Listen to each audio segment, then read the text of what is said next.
You got one. I'm missing a council member.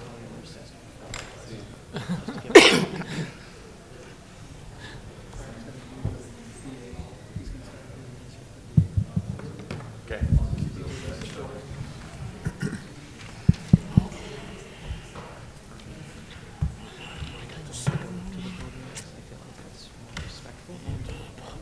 Welcome, everybody. We're running just a couple of minutes late. We were in a work session beforehand discussing some things, and we were almost on time to get out of there. But we appreciate everyone being here tonight. It's nice to have such a good crowd at our council meetings. We do have, if you're here to speak at any of our public hearings, there are forms out on the podium outside. If you'd could fill those out and get them up to Wendy, our deputy recorder up here, we will make sure that you get that opportunity to speak. We'll turn the time over to Councilmember Thompson for our opening ceremony. Will everyone rise and please repeat the pledge after me? Ready, begin. I pledge allegiance to the flag of the United States of America and to the republic for which it stands, one nation under God, indivisible, with liberty and justice for all.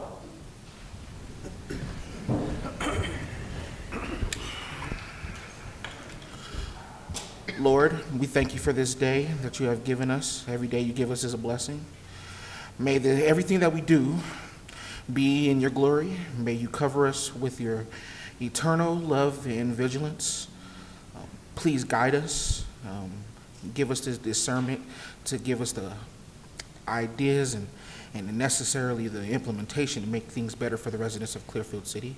We thank you for our residents, and God bless them also. In Jesus' name we pray, amen. Amen. Amen. Thank you, Carice.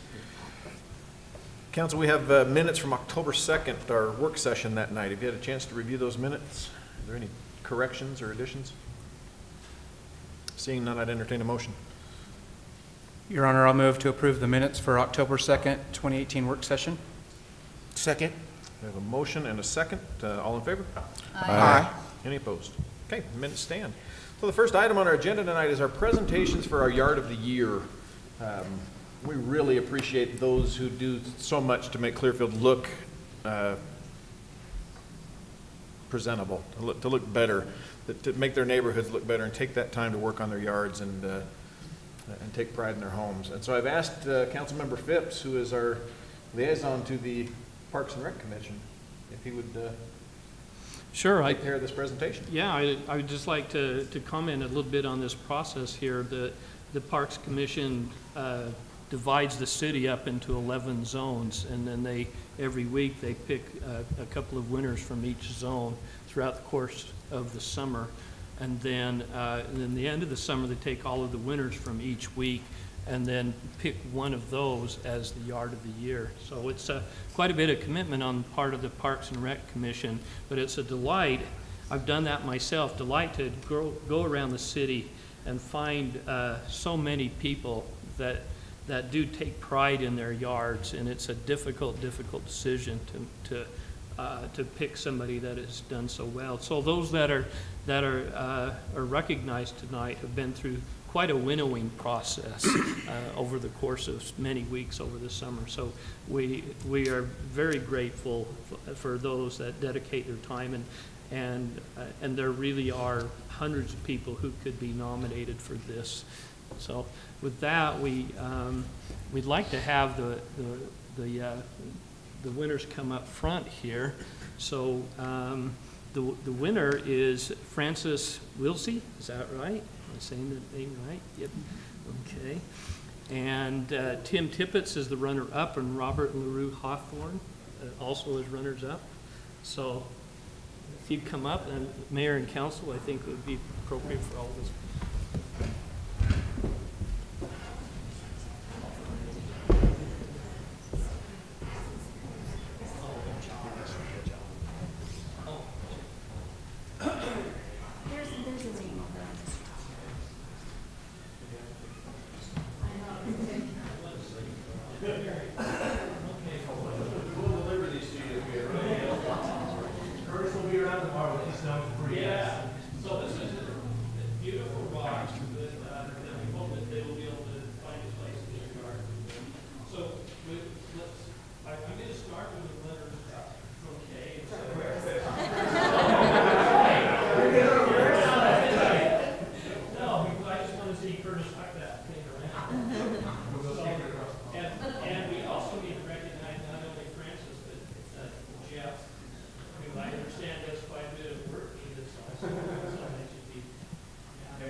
you so much, folks.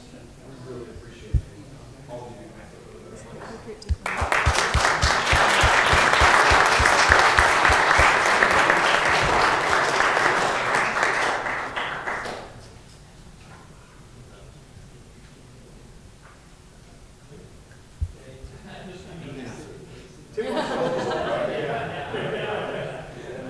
Come around, face this way. Let's get you over here.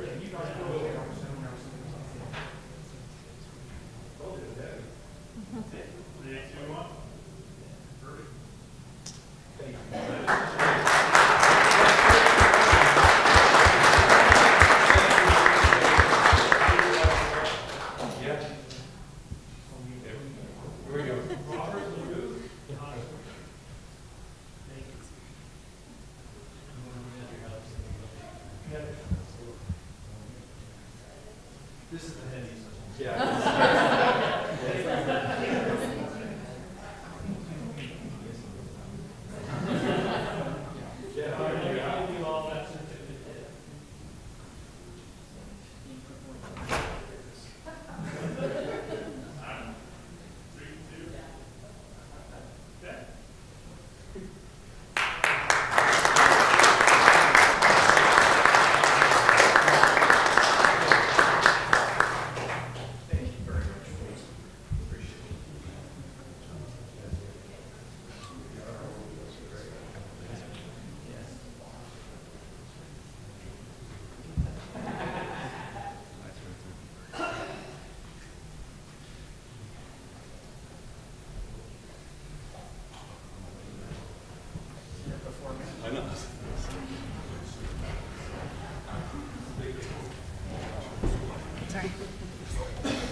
Again, thanks to all of you for making that effort to make our city better.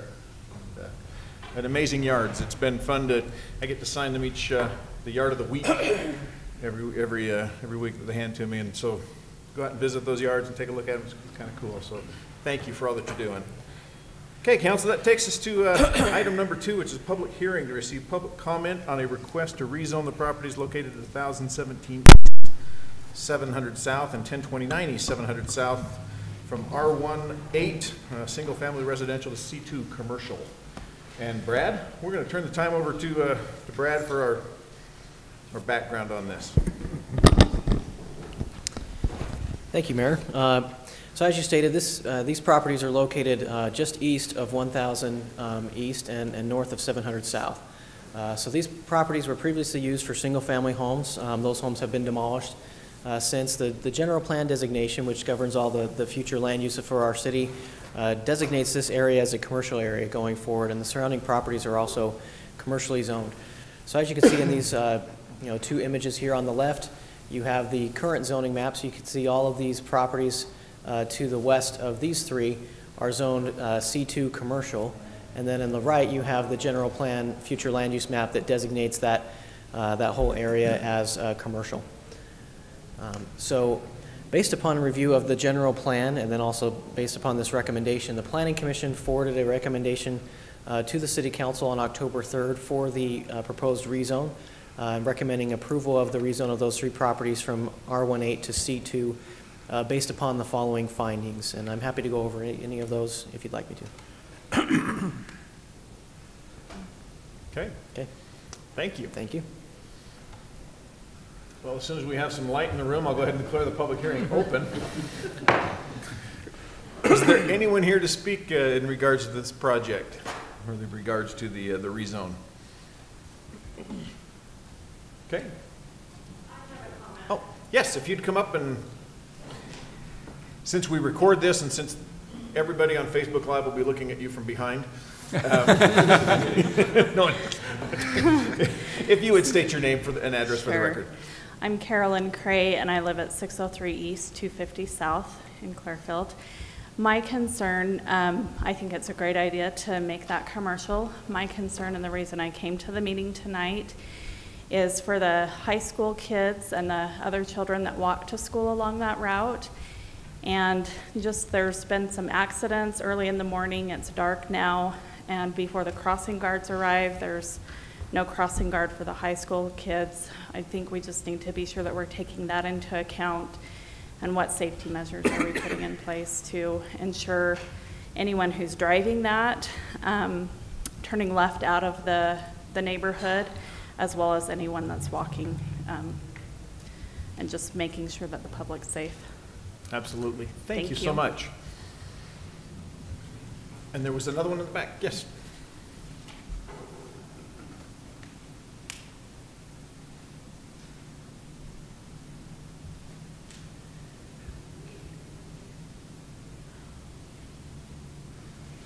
David Bloomfield, and I have quite a few concerns about that property. A lot of you probably have already heard my concerns. I really wasn't going to come to this meeting until I received a blue stake request that on the 17th to locate secondary water lines for future foundation and footing works on that project. So how soon are they going to start, or what?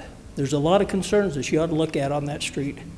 Number one, how are you going to get any trucks in and out of there? When they did the tear down, I just lived north of that, one house north.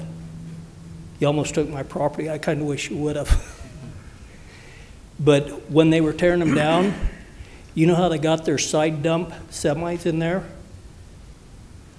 Down to 800 East, up 600 South, they were having to almost swing in my driveway to get their dump truck, their side dumps in there, and to get out, they would go out down by the AutoZone. You got an AutoZone right across the street from it. I don't know how you're going to get semis in and out of there. There's no way, even when I say pulling my 32-foot trailer, I can't make a right turn off of 193 to come up 1000 East. That street is not designed for the traffic that will be into that Maverick. There's no way it can be done. And those are some things that, again, tonight we're talking just the change to commercial itself, but yeah, those are some things that as they bring in site plans and so forth down the road, they're telling us 2020, I think is what they. Yeah, that's the last I heard, but like I say, when I got notification on the 17th to mark for my secondary water line that runs down the freeway fence for future foundation and footings work, I thought I'd better come down and see if they're going to start real soon. No, it's not real soon. They've got, their biggest issue is there's a gas line running down the middle of that property that has to be moved. I know. And I'm very well aware of what, I've lived in that area for 45 years. yeah.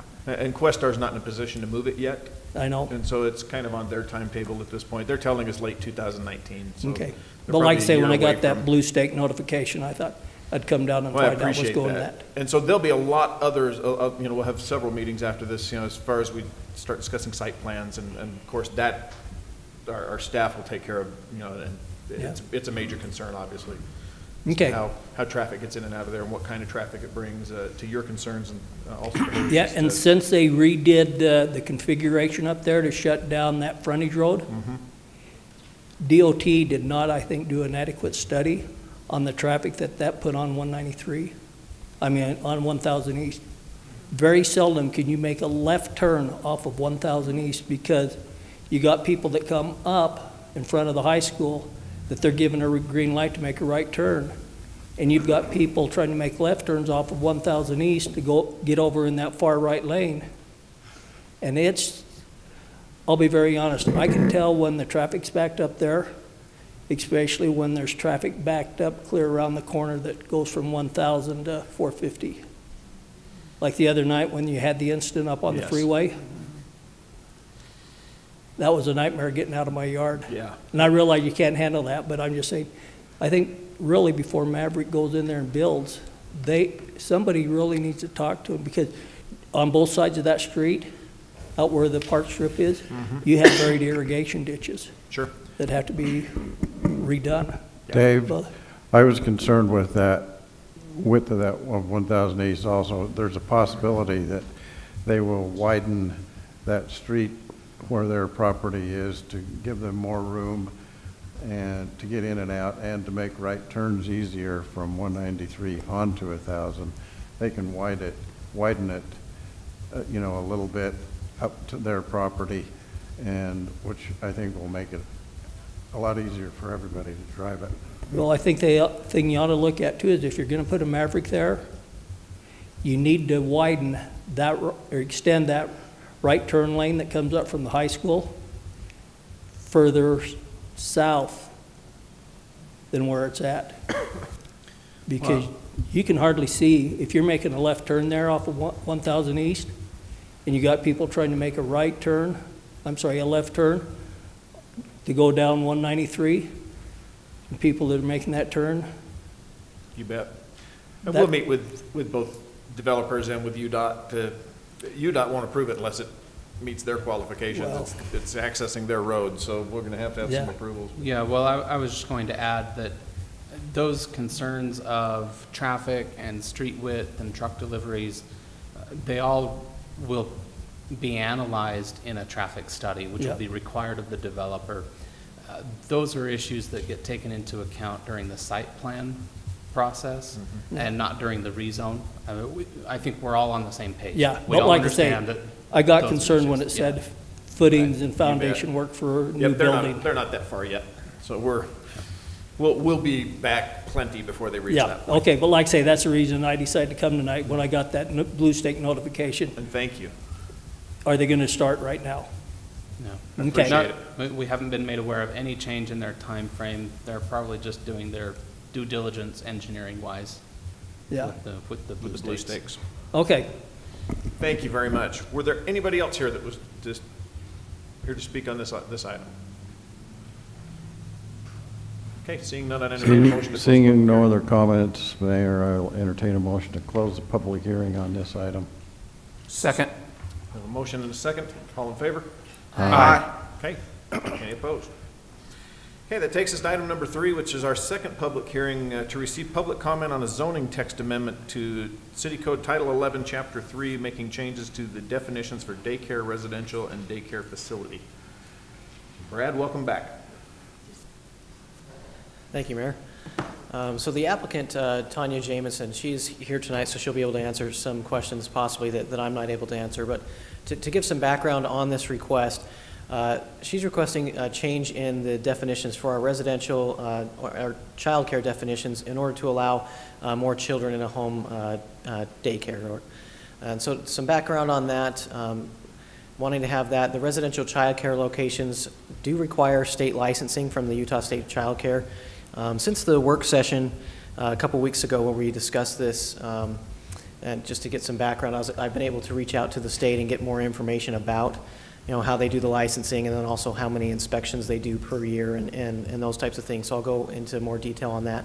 The state does or can allow up to 16 children per home child care. And with that, it requires that you have a ratio of at least one adult caregiver for every 8 children.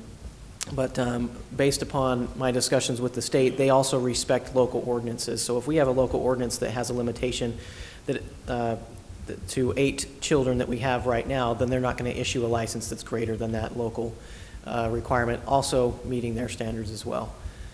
So these are the existing definitions that Clearfield City has for daycares in Clearfield. So you've got the daycare residential, which is pretty much just, what it says is for any type of residential daycare facility. And then there's the daycare facility definition, which also allows, considers residential daycares as well. So with this request, as staff, we're recommending that maybe we make a couple of changes with those definitions to clarify that the daycare residential is just one in a residential home, and then the daycare facility is more of a commercial definition. So based upon the request, Tanya was just looking to see if we could go up to the number that the state has, but would like any increase at all. Right now, our limitation, as you see, is for the daycare residential, it says no caring for more than 4, but not less than, but less than 9 children. So the maximum would be 8 there.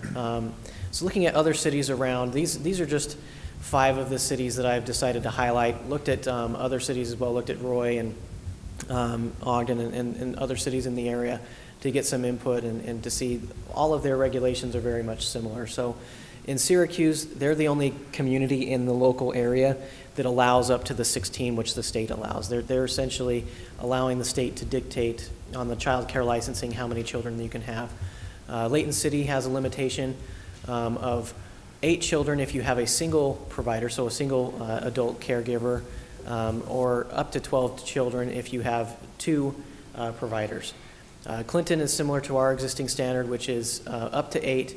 Then they do have a daycare center or a family group, which allows up to 12. So a little bit different. Sunset is, I believe, almost exactly the same as ours. And then Bountiful is a little bit different. They have more ins and outs of their code, but it does allow up to the 12. So here's the information that I've been able to gather from state child care regulations.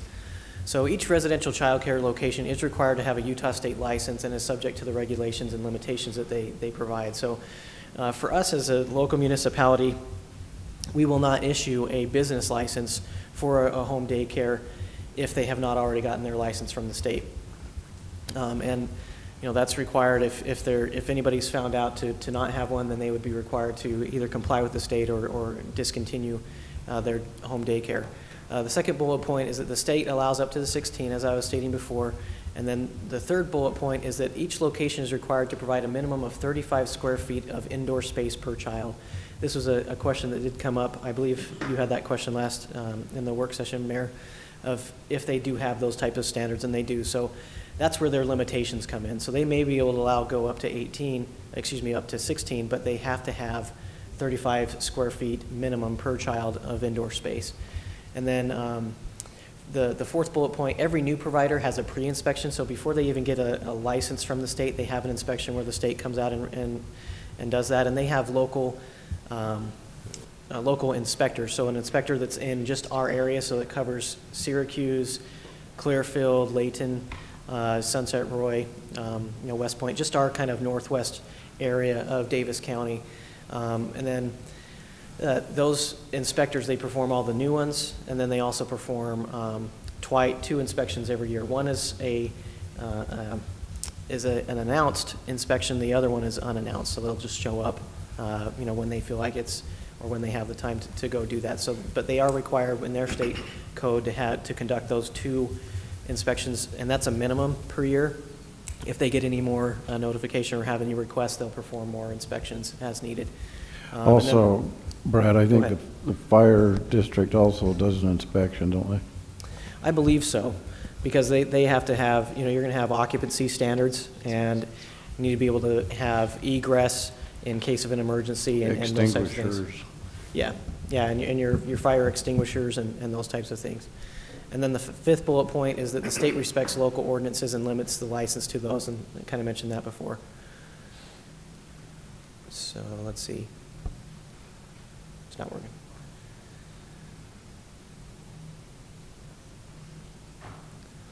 And that's my presentation, so.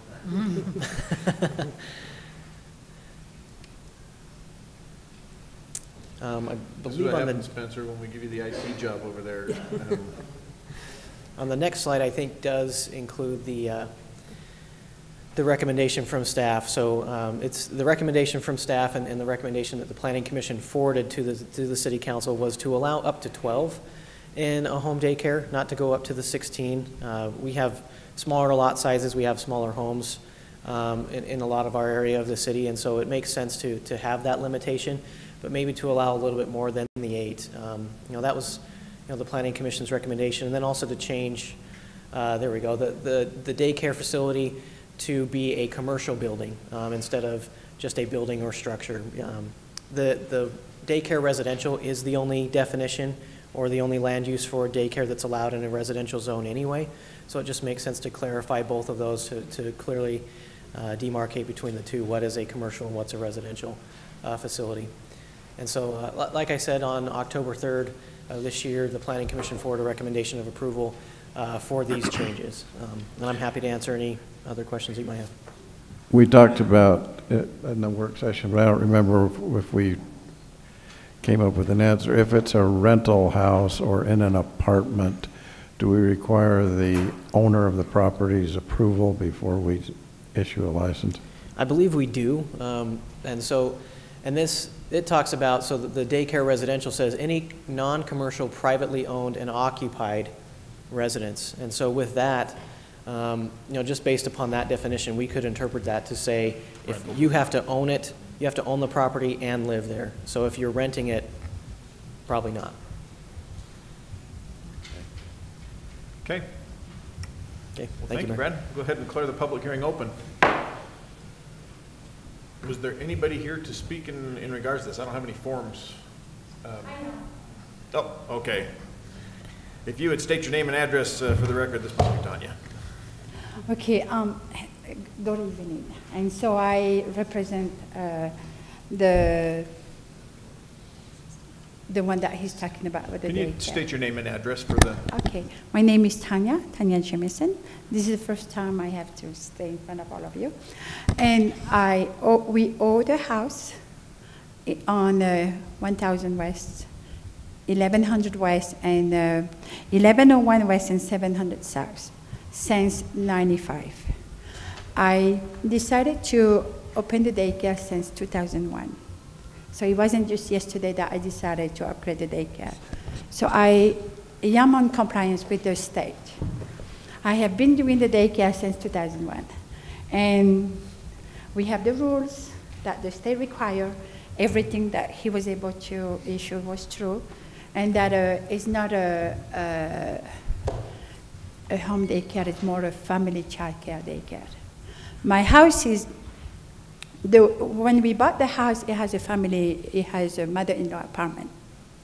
And so this is why the basement has its own entrance. And so there is a living room, a kitchen, a bathroom, and a master bedroom with a small room. And so I decided to do my daycare in that area. And so the whole basement is made for the children. And so it's a child-proof. So I have been doing very good. And so how come I decided to upgrade? It's just the fee for the state, it costs a lot to run a business. And I know that Clearfield City vision is business. Let's promote our city. Let's make our city a business place. And so I decided to upgrade my daycare for the purpose of my clients, because some of those parents, they get pregnant. And so they don't want to move the children somewhere else. They want to stay with the same provider. And most of those kids, they've been with me since they were a year or less than a year. And I usually prepare those children all the way to kindergarten, and then they move. And so, let's see. When I decided to ask if I can upgrade the daycare, they told me you cannot because of the zoning. And I never heard about that.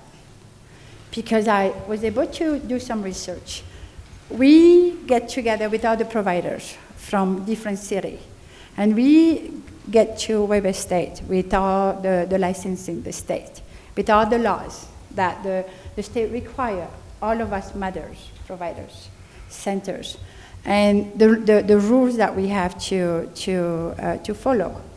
And the cost, and like he was asking, do we have the fire department? Yes, they do. They come every year. Every year they come, make sure the house is safe. And we have also the food department, make sure that the food, it's not just fast food or, make sure it's nutrition. Then we also have the health department. They come and check my house, make sure that it's healthy, it's clean, it's safe, yeah, for the kids. Why? Because they are not my kids. They belong to my clients. And then the other thing is we have the state. She shows up, and it's nice that she comes. How come? For safety. Safety for the backyard, the front and the back, and then the inside of the house, make sure it's it's on compliance with the rules of the state. And then I decided to upgrade it just because we have those mothers that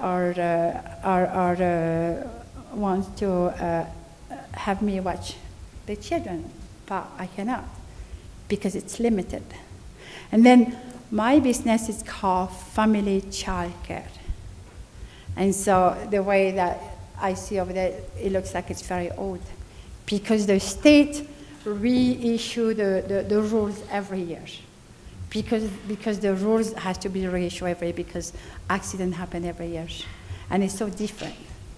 And so I was able to ask the state if I decide to upgrade, what do I have to do? They said you have to ask the city first, and this is why I decided to come to the city and ask if I can upgrade that. And so the rules will be the same. Have to pay all those fees. The people will be coming to check to make sure it's safe, it's clean, the house is in a good shape. And about the house, we owe the house. It's all paid off, so we don't have any problem with that. And about my clients, I love my clients. I love what I do. This is what I've been doing for almost since 2001, so almost 17 years. And so I wanted to have somebody to help me, but it costs to pay the person to come and help you. And the thing is, she has to have everything that I have. The license, the CPR, the first aid, the food nutrition, everything. And all those things cost. Beside that, there's the background check. My whole house is being background check because it's a requirement. And so it's the cost to pay somebody. And then the food is expensive, and then all those charges that the city and the state require cost. And so with the kids, we do charge, but we go with what Weber State childcare show us how much we can charge the kids. And so this is why my demand is to see if I can upgrade for a bigger number. And then the total of my basement will be required by the state. She will come and measure my whole house, and she'll be able to know how much kids I can have it. It won't be me, but it will be her, because she has to measure the whole footage of the place where the kids will be able to play. And so that's my demand. And thank you for listening. Thank you very much, Tanya. Appreciate it. Was there anyone else here to speak in regards to this ordinance? Okay. Your Honor, seeing no further comment, I move to close the public hearing. Second. We have a motion and a second. All in favor? Aye. Any opposed? Okay, well, we'll circle back to all of these here in a little bit. But item number 4 is a public hearing to receive public comment on a zoning text, yeah, that is it. Zoning text amendment, City Code Title 11, Chapter 19, form-based code that would reduce visitor parking percentages, open space landscaping percentages, and setback for buildings located adjacent to parcels not located in the FBC area. And Brad, welcome back. Thank you. As you stated, these are some requested changes to the form-based code, so the downtown form-based code, to support future development. So some background for those that are in attendance. The downtown form-based code was adopted in June of 2018 following a couple-year process of analyzing our downtown and evaluating what we can do to help revitalize downtown Clearfield and make it a unique place to be and a place that's attractive for our residents and newcomers for the future. So this form-based code is a code that dictates the form of buildings, not so much the use as you would see in traditional zoning, and really gets into the design of buildings and the setbacks and the location of those. Staff was directed at the time that the code was adopted to continue to look at the code and see what types of things as we implement it might come up as issues or continuing issues that it would be difficult for not just one developer, but maybe multiple applicants or property owners. The applicants' representatives, they've worked with us on the project for the last few months, and this is the route that they've chosen to take is with our staff recommendation to look for a text amendment, and then based upon those things, we've looked at this request and then also other circumstances, and these seem to be issues that were coming up in more than just one circumstance, not just this one specific case. So this is the applicant's request. They would like to have the form-based code requires that for residential developments, you calculate your residential parking requirement, and then whatever that number is, 25% of that number is what you add for your visitor parking to get your visitor parking calculations. The request would be to reduce that from 25% down to 15%. The second thing would be to allow an overlap between the 10% required open space and the 10% landscaping.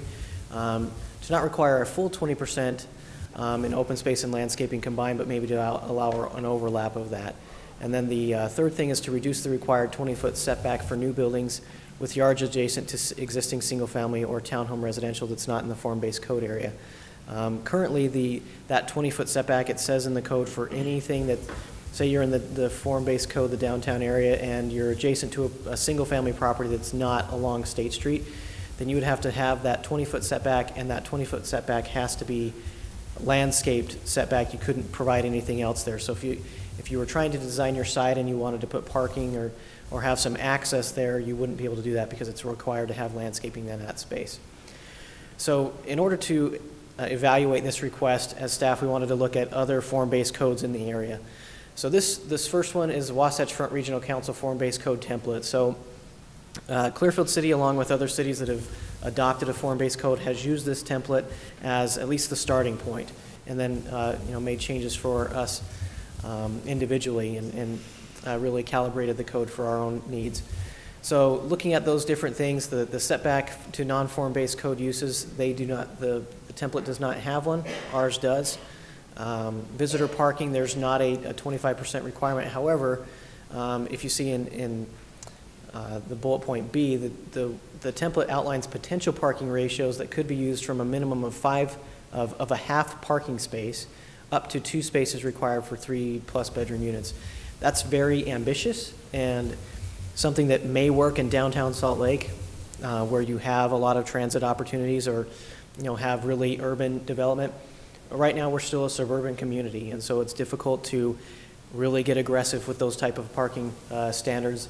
Although parking is an ongoing debate, and trying to make sure that we park things correctly by not over parking and not under parking is always that sweet spot we try to hit, because parking does cost a lot of money to put in, and it also takes up a lot of space. The last thing is open space and landscaping. They don't have percentage requirements as our code does.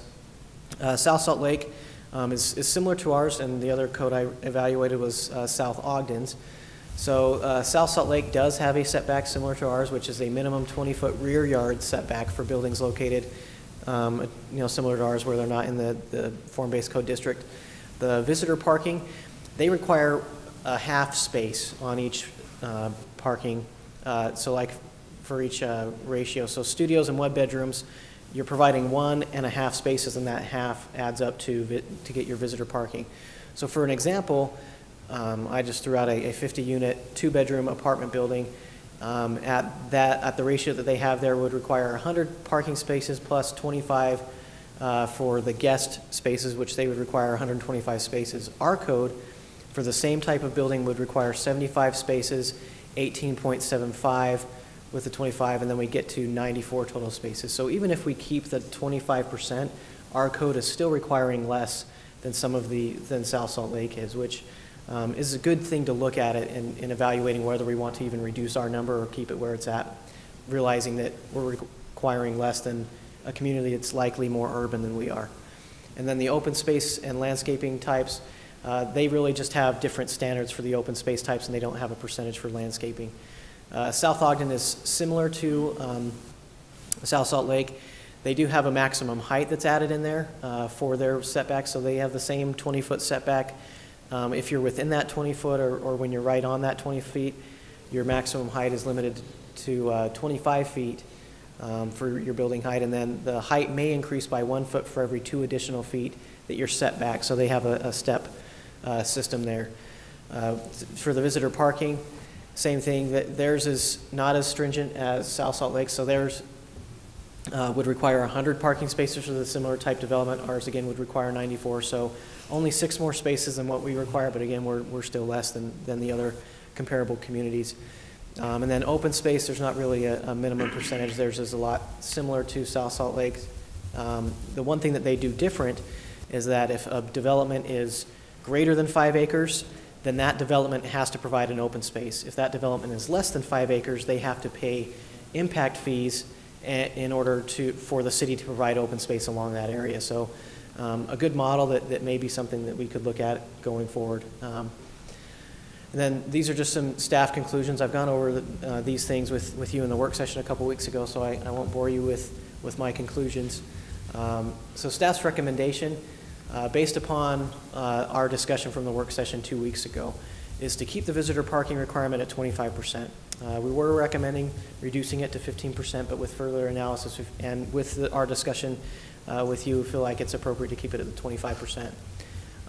B, amend the open space and landscaping percentages to require that a total site of landscape and open space has to be 20%. So instead of the 10 and 10, you still get 20%, but that neither one of those two can be less than 5% of the total site. So, you know, your open space has to be 5% or your landscaping has to be 5%. The form-based code has really strict standards about those improvements about landscaping and open space, so it's likely that you're never even going to get close to that 5% anyway, but it's just nice to have a base level there. And then C is to amend that required setback. Instead of having it require that it be a 20-foot landscape setback, that it's just a 20-foot building setback. So then that way, if a site can be flexibly, there's more flexibility in designing the site where they can provide access and things. And then D, just to amend table 752 to correctly read one of those columns, just something that was pointed out by the applicant. And then this was the Planning Commission recommendation. You can see that it's a little bit different than the staff recommendation. They did recommend the 25% down to 15%. Other than that, it's the same as our staff recommendation. So with that, I'm happy to answer any questions about this request. Staff, or council, any questions for Brad? Sorry, I can't see now. Okay, thanks, Brad. Thank Go ahead you. and declare the public hearing open. Is there anyone here to speak in regards to these changes? If you would state your name and address for the record. Sure, John Seidel. I'm at 465 West, 375 North in Clearfield. My wife helped me out here. So I've owned my own business in Clearfield for almost, I've lived here for 16 years and owned my own business for 13. I started a radon abatement business, and as I progressed, I've worked to where now I'm in my current location for at least the last 5 years. My business supports 11 employees, and as everyone knows, of course, being a business owner in Clearfield, you pay taxes, both to state and federal. I share this to help the City Council understand that I too care about Clearfield beautification and the vision of Clearfield. As a matter of fact, we got Yard of the Week at once. My wife served on the Clearfield City Beautification Committee, and we do care about the city and want it to progress and to the city's vision as well. Some residents may have a concern there may be too many multifamily houses in our town. However, in my business, I do a lot of remediation and work with builders, basically apartment complexes, right? I am currently doing like 5 or 6 different projects, and the consistency comes across that if you talk to a HUD official or anyone else in the state, there's a shortage of housing. I mean, it's just a fact. We cannot build houses or multifamily dwellings quick enough. So having said that, you know, we're just asking for a few exceptions, the biggest one being the setback. And I do appreciate the time that's spent on our behalf, and I certainly appreciate the support here. And I'll leave some time for our engineer. Thank you. Thank you, John.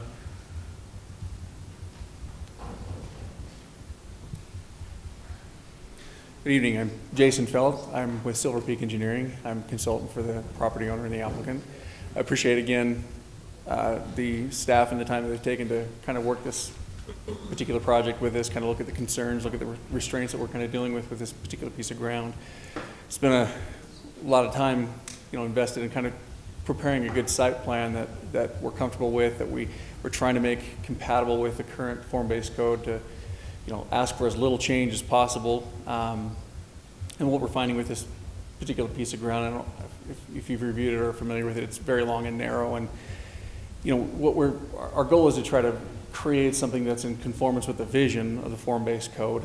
You know, right now, it currently just sits as pasture. You know, there's a single commercial building on it with a lot of pasture. You know, we're trying to put some multifamily buildings on it, do a good layout that accommodates parking, turnaround, you know, and make a feasible project.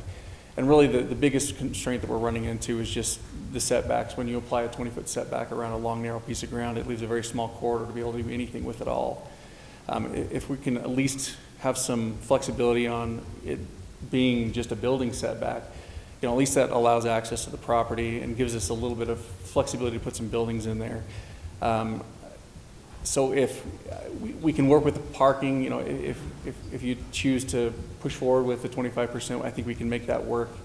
I think we can make the landscape work as well with a little creativity. We can meet that requirement.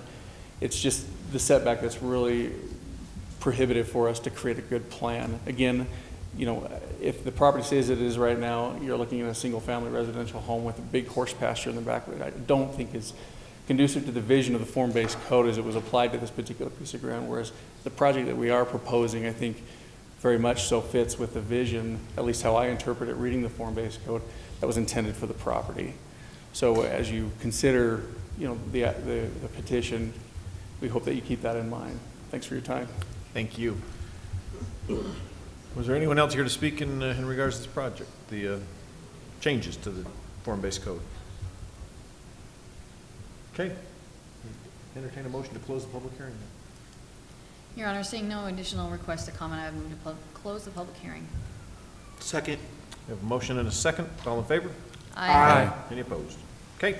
Takes us to item number 5, which is our final public hearing to receive public comment on a zoning text amendment to City Code Title 11, Chapter 4 and 5, making changes to conditional use permit requirements and site plan review. And the lights are going off again. Please, folks, don't fall asleep during this portion of the meeting. And if you see me falling asleep, please wake me up. This bright screen that looking at me in the, you know, is blinding. Well, I'll try to keep this as interesting as I possibly can. Rewriting an ordinance is as interesting as possibly can be. So, as you know, just this is some background information we went over with you a couple weeks ago.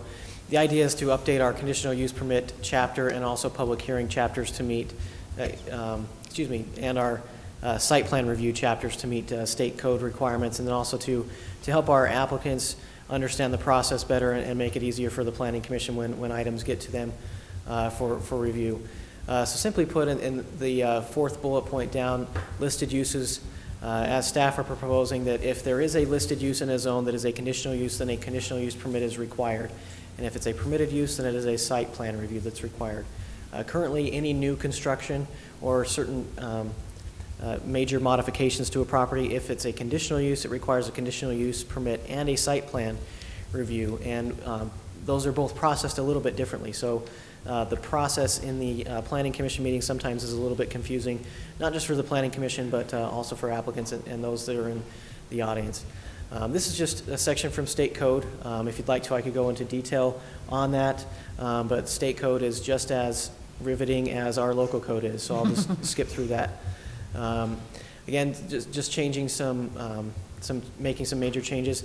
This was brought up by Councilman Phipps before the Planning Commission meeting, before the City Council meeting tonight, about changes to the fee schedule, because this would potentially impact our fee schedule. Right now, a conditional use and site plan has its own fee, and then a conditional use permit by itself has its own fee. So as you can see here, the conditional use permit fee is $350. A site plan review is $500. But they would essentially both be processed the same way, so that the opportunity for you is to decide if you would like to. You could stay at the $350, which is what our staff recommendation is. We're not proposing any changes to that amount. We would just be eliminating the one fee of a site plan and a conditional use. And then also the language here, Councilmember Phipps brought this up. Staff is proposing that the language for each chapter with the fee get modified to read, as you can see there where it says the application for a conditional use permit shall be accompanied with the appropriate fee as specified by the city council and adopted in the fee schedule. The language wasn't that clear, and so with his help, we've been able to clarify that a little bit more, and then just stating that the required fee must be paid in full at the time that the application is submitted. So with that, if you'd like to, I can sit down and I can pull up the individual codes if you have questions or concerns that you'd like to go through. Other than that, I'll just let you know that the Planning Commission, they reviewed them, made a recommendation of approval on October 3rd with no changes. Okay. Thank you, Brad. Thank you. Go ahead and declare the public hearing open. I don't have any forms for anybody to speak on our zoning text amendment, but was anybody here to address us on this item? Okay. Seeing no comments, Your Honor, I move to close the public hearing. Second. A motion and a second to close the public hearing. All in favor? Aye. Any opposed? Okay. Well, that brings us to our open comment period, at the end of our public hearing time. I don't have any forms from anybody to address the council tonight, but we don't want to deny that opportunity. If anyone was here to address something specific to the city council tonight, we would invite you to take that time. Okay. Well, then we will move forward, and item number 7 is to consider approval of ordinance 2018-20, rezoning the property located at approximately 1017 East 700 South and 1029 East 700 South from R18 residential to C2 commercial. Council, any further questions for Brad or Spencer in regards to this change? Okay, seeing none, I would entertain a motion. Your Honor, I move to approve ordinance 2018-20, rezoning property located at approximately 1017 East 1700 South and 1029 East 700 South, ID numbers 0901700009, 0901700010, and 0901700011, from R18 residential to C2 commercial, and authorize your signature to any necessary documents. Second. We have a motion and a second. Any further discussion? Requires a roll call vote. Councilmember Bush? Aye. Councilmember Roper? Aye. Councilmember Peterson? Aye. Councilmember Thompson? Aye. Councilmember Phipps? Aye. Okay, that is unanimous. And item number 8 is to consider approval of ordinance 2018-24, amending Title 11, Chapter 3, definitions for daycare residential and daycare facility of the Clearfield City Code. Council, any questions or comments, concerns?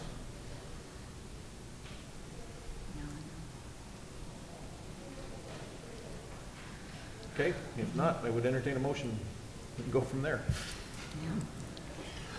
Your Honor, I move to approve ordinance 2018-24, amending Title 11, Chapter 3, definitions for daycare residential and daycare facility of the Clearfield City Code, and authorize your signature to any necessary documents.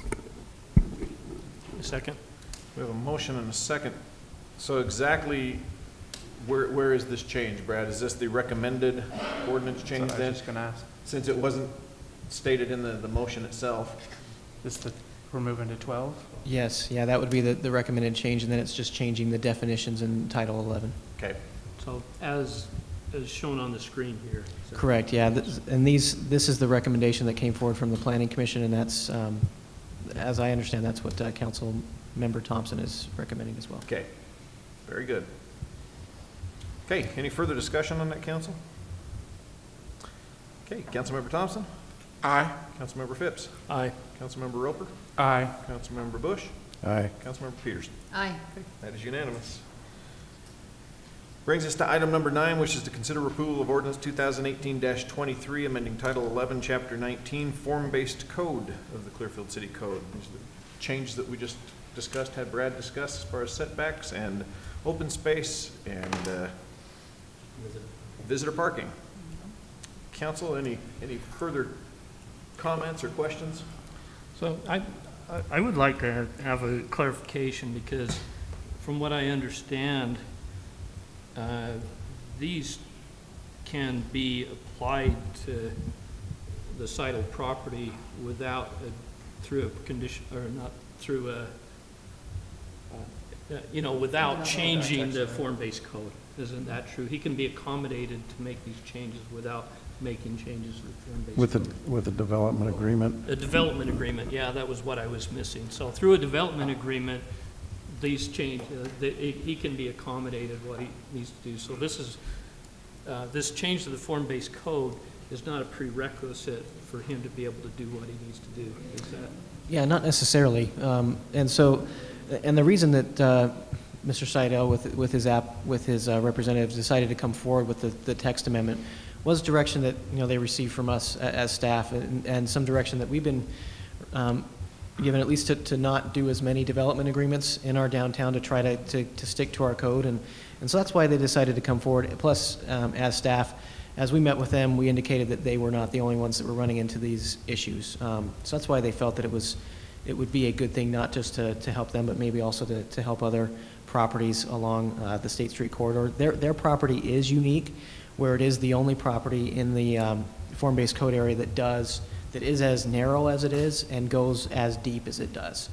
There are other properties that are not very deep and shallow and not very wide, and so not exactly the same circumstance, but then also could maybe run into these same issues. And as we've sat down, as Spencer and I have sat down with people or interested parties in development in our downtown, these three things kind of kept being the same issues. Not that us as staff think that we should get away from enforcing these things at all, but you know, making sure that if we do have them as standards, are we making sure that they're meeting the intent of what you as the elected body and also the Planning Commission intended them to do. And so that's, you know, essentially where we had come to when we sat down with them is, you know, if you would like to make some changes to the code, you know, they know that us as staff, we're analyzing things, and that we would like to, you know, with your direction, come back to the City Council with changes that we see are necessary and some grammatical things that might be necessary, you know, in the future. But they wanted to move forward on this sooner than later, and so they didn't want to wait for us to bring something forward. They wanted to at least get it before you to have you discuss it. But like you said, Councilmember Phipps, it could be addressed simply just by a development agreement. Our direction, as Spencer and I understood it, was to try to not do development agreements as much and really try to have the code stand on its own. So that said, I mean, just a note, and to make sure, I mean, while there is an applicant here tonight, you know, that has something pending with the city, this is an amendment to form-based code, period. Yeah. So this Yes. isn't John Seidel's piece of property. This is the entire form-based code area that we're making changes to, and so. Yeah, and I just wanted to clarify that to make sure we're not saying we don't want him to do that on his Right. property if we turn this down. It really is addressing the code and not that specific parcel of property. So I just wanted to make sure that I understood that correctly. Right, So yeah. yeah. And all development agreements do come to you anyway. So if you were to not approve this, but you still are in favor of development on that site, you could address those things with the development agreement. Your Honor. Well, and that's I'm sorry, you want? No, go ahead. And that's the concern I have, because you know, it's known that I was a cynic about this anyway, but I was sold on the concept of having some livable communities and a standardized way, not so much developer-friendly, but resident-friendly. And I see the kinds of things like parking, green space, and the impact upon the neighborhoods is important to have that kind of livability. But I recognize that there are some unique situations with this, and it seems to me like it's viable to say we need to say this is what we want. If you come up with a unique situation where that just won't fit, it won't work, then that becomes the one-off. It appears that what we have is the one-off was one of the first things we've done. But couldn't you end up in that same situation, Laverne, with every property owner to come in and say, well, my parcel's just too weird, I can't do this one. Mm-hmm. And that's my risk, my fear of doing development agreements or getting into development agreements is you take that chance. If Mm-hmm. everyone's saying, oh, because what I want to do doesn't fit on this parcel, I need an amendment to it. I need to change it. And that kind of tosses the form-based code out the window. It just says, well, we'll just hit every parcel individually and try that without any real guidelines in place. I like the direction staff's taken it, It's whether or not it's the right thing for the entire area.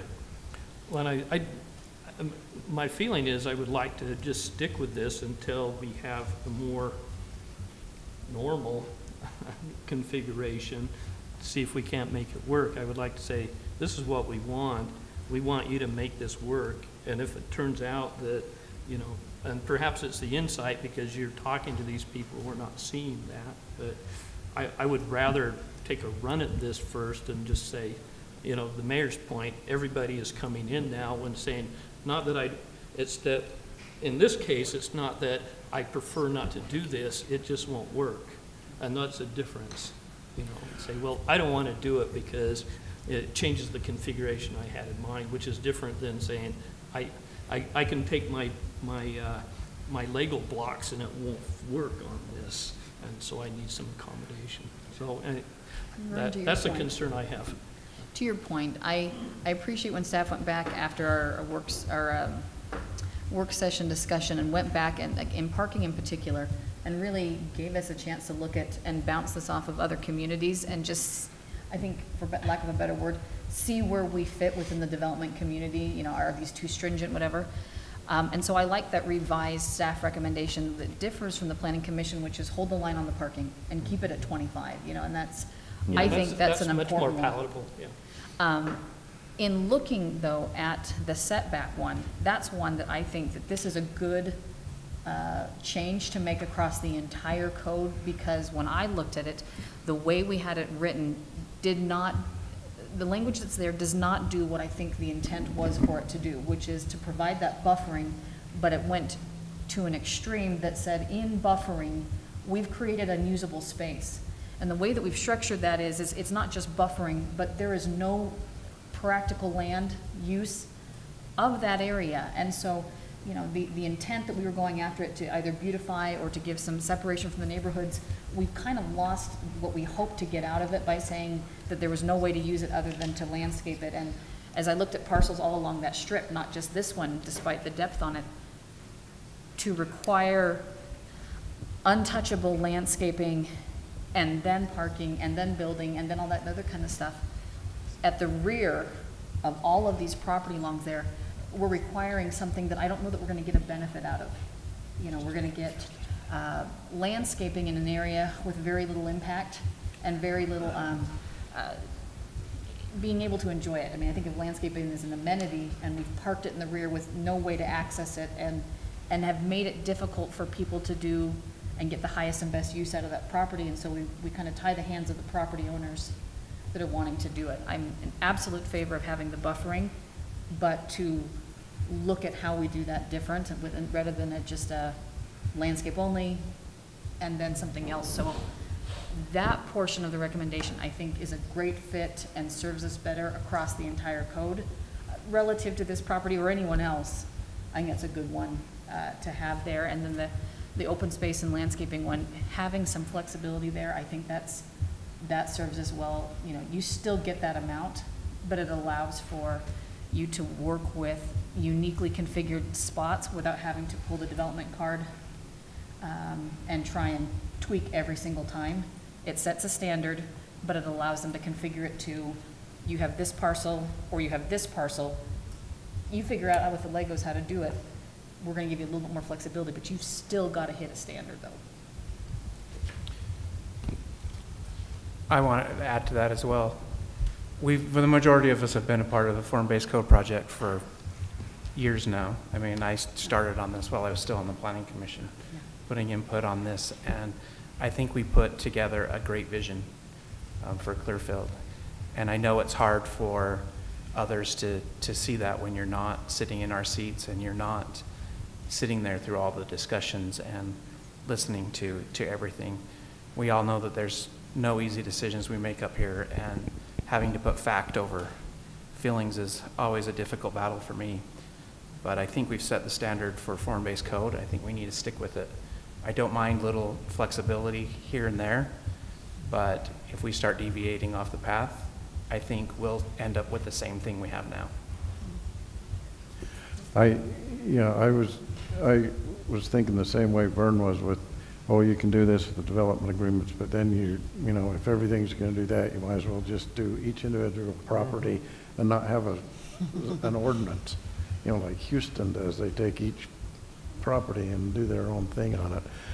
But one thing I've learned in my almost 34 years in the planning business, you don't do ordinances for individual or 2 or 3 properties. You have to do them for whatever you're going to put in that entire zone in the city. That's why I hate to change for specific ones, but to Nika's point, I think the setback where you've got the building at 20 feet and then you can put landscaping and whatever else there, I think that's a good change, because that other one was too restrictive. And also the landscaping, open space, it's the same percentage that gives them flexibility to put in, you know, playground equipment or something in the open space and not to have that landscaping and the other in certain places. So I like that flexibility of that. Those 2 changes overall in the ordinance, I think, would be good everywhere in the city. The parking, I don't think we need to change because we're already less than what other cities are anyway. And there may be a time when, if you have a huge, big project, you might need that extra 25%. See, I was just the opposite. I mean, I'll be honest with you, because we're to look to other cities and say, what are they doing for parking? No one's creating the downtown we are creating. And at some point, you've got wasted space. You've got space that doesn't need to be there. And that's my vision of downtown, is that this corridor that we are creating through this downtown section, I think you can have too much parking. I think you can end up with a spot where it's just there. And what else can be done with that? Have you over-parked an area? And I think it's very possible to over-park an area, and especially in a day where we are trying to look at mass transit and push people towards transit options, to over-park an area, yeah, unless it's commercially based where you need that parking during the day, but for the residential piece itself, guest parking, that they half a space, or 25% of your other parking is a Yeah. I think we're going to end up in the wrong kind of direction there in a downtown corridor. Now, that might be good in certain areas, but I think in a downtown corridor where you're encouraging a walkable community and looking at density, I think you can overpark. I liked Planning Commission's recommendation. That was the one part that I was absolutely sure of. I thought it was just a better idea. I was okay with the other setbacks, but on the other changes, but I really liked their change to the parking, because to me it made sense. It was this is parking for these people that we hope will not be driving anyway, and yeah, that was my my thought. I would have stuck with that part of it. I'd be okay with 20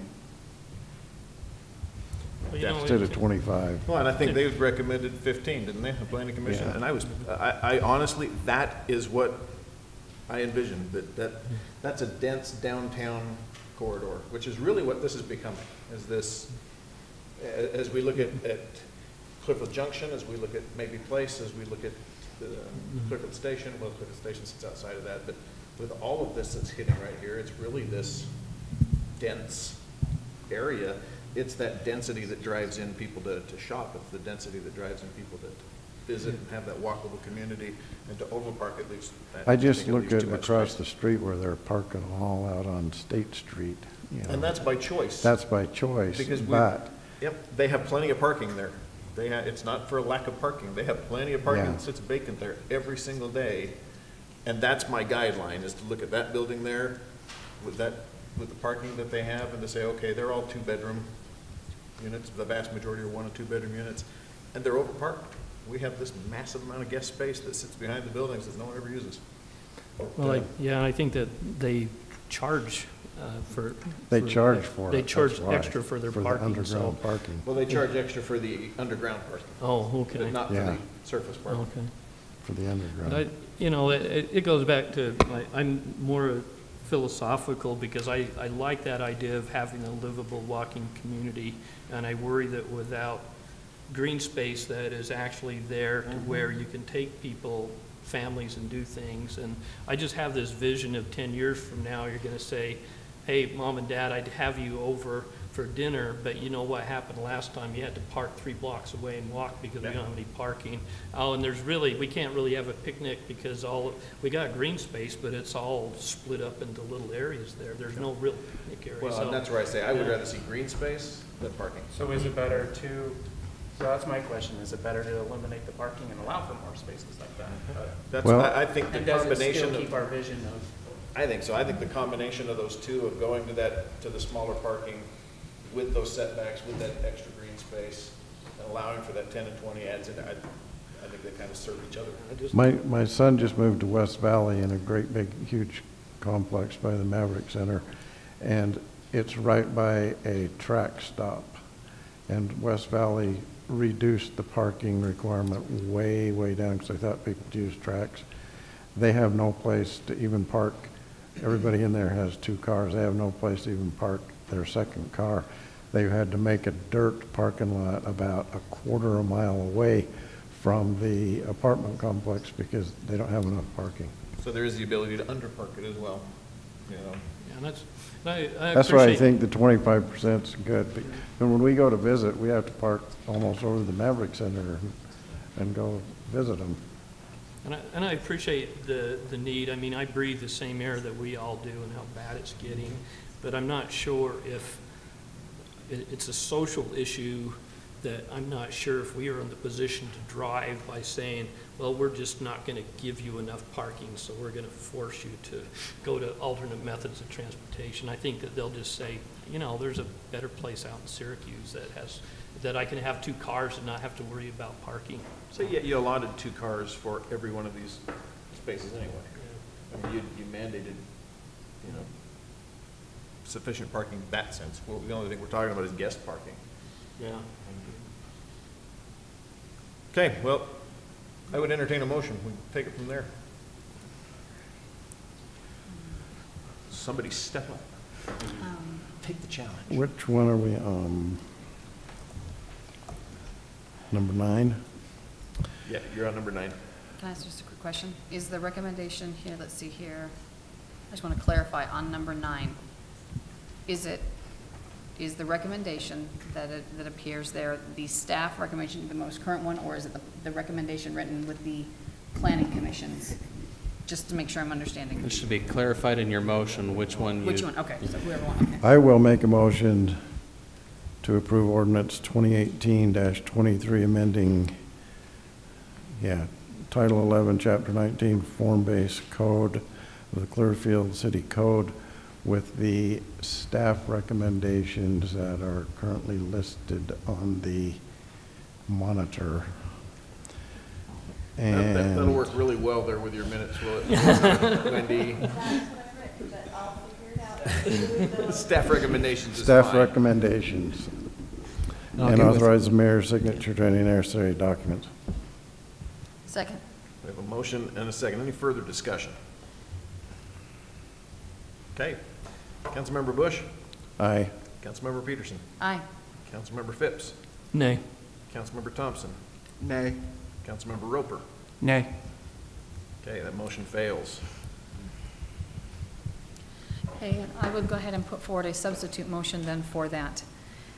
Your Honor, then I would move to approve ordinance 2018-13, amending Title 11, Chapter 19, with the Planning Commission recommendation. And just for clarification, that would reduce the visitor parking space from 25 to 15. Items B and C and D would be as they appear in our staff report, which is part of our form-based code of the Clearfield City Code, and would authorize your signature to any necessary documents. Second. We have a motion and a second from Councilmember Roper. Councilmember Peterson? Aye. Councilmember Roper? Aye. Councilmember Phipps? Nay. Councilmember Bush?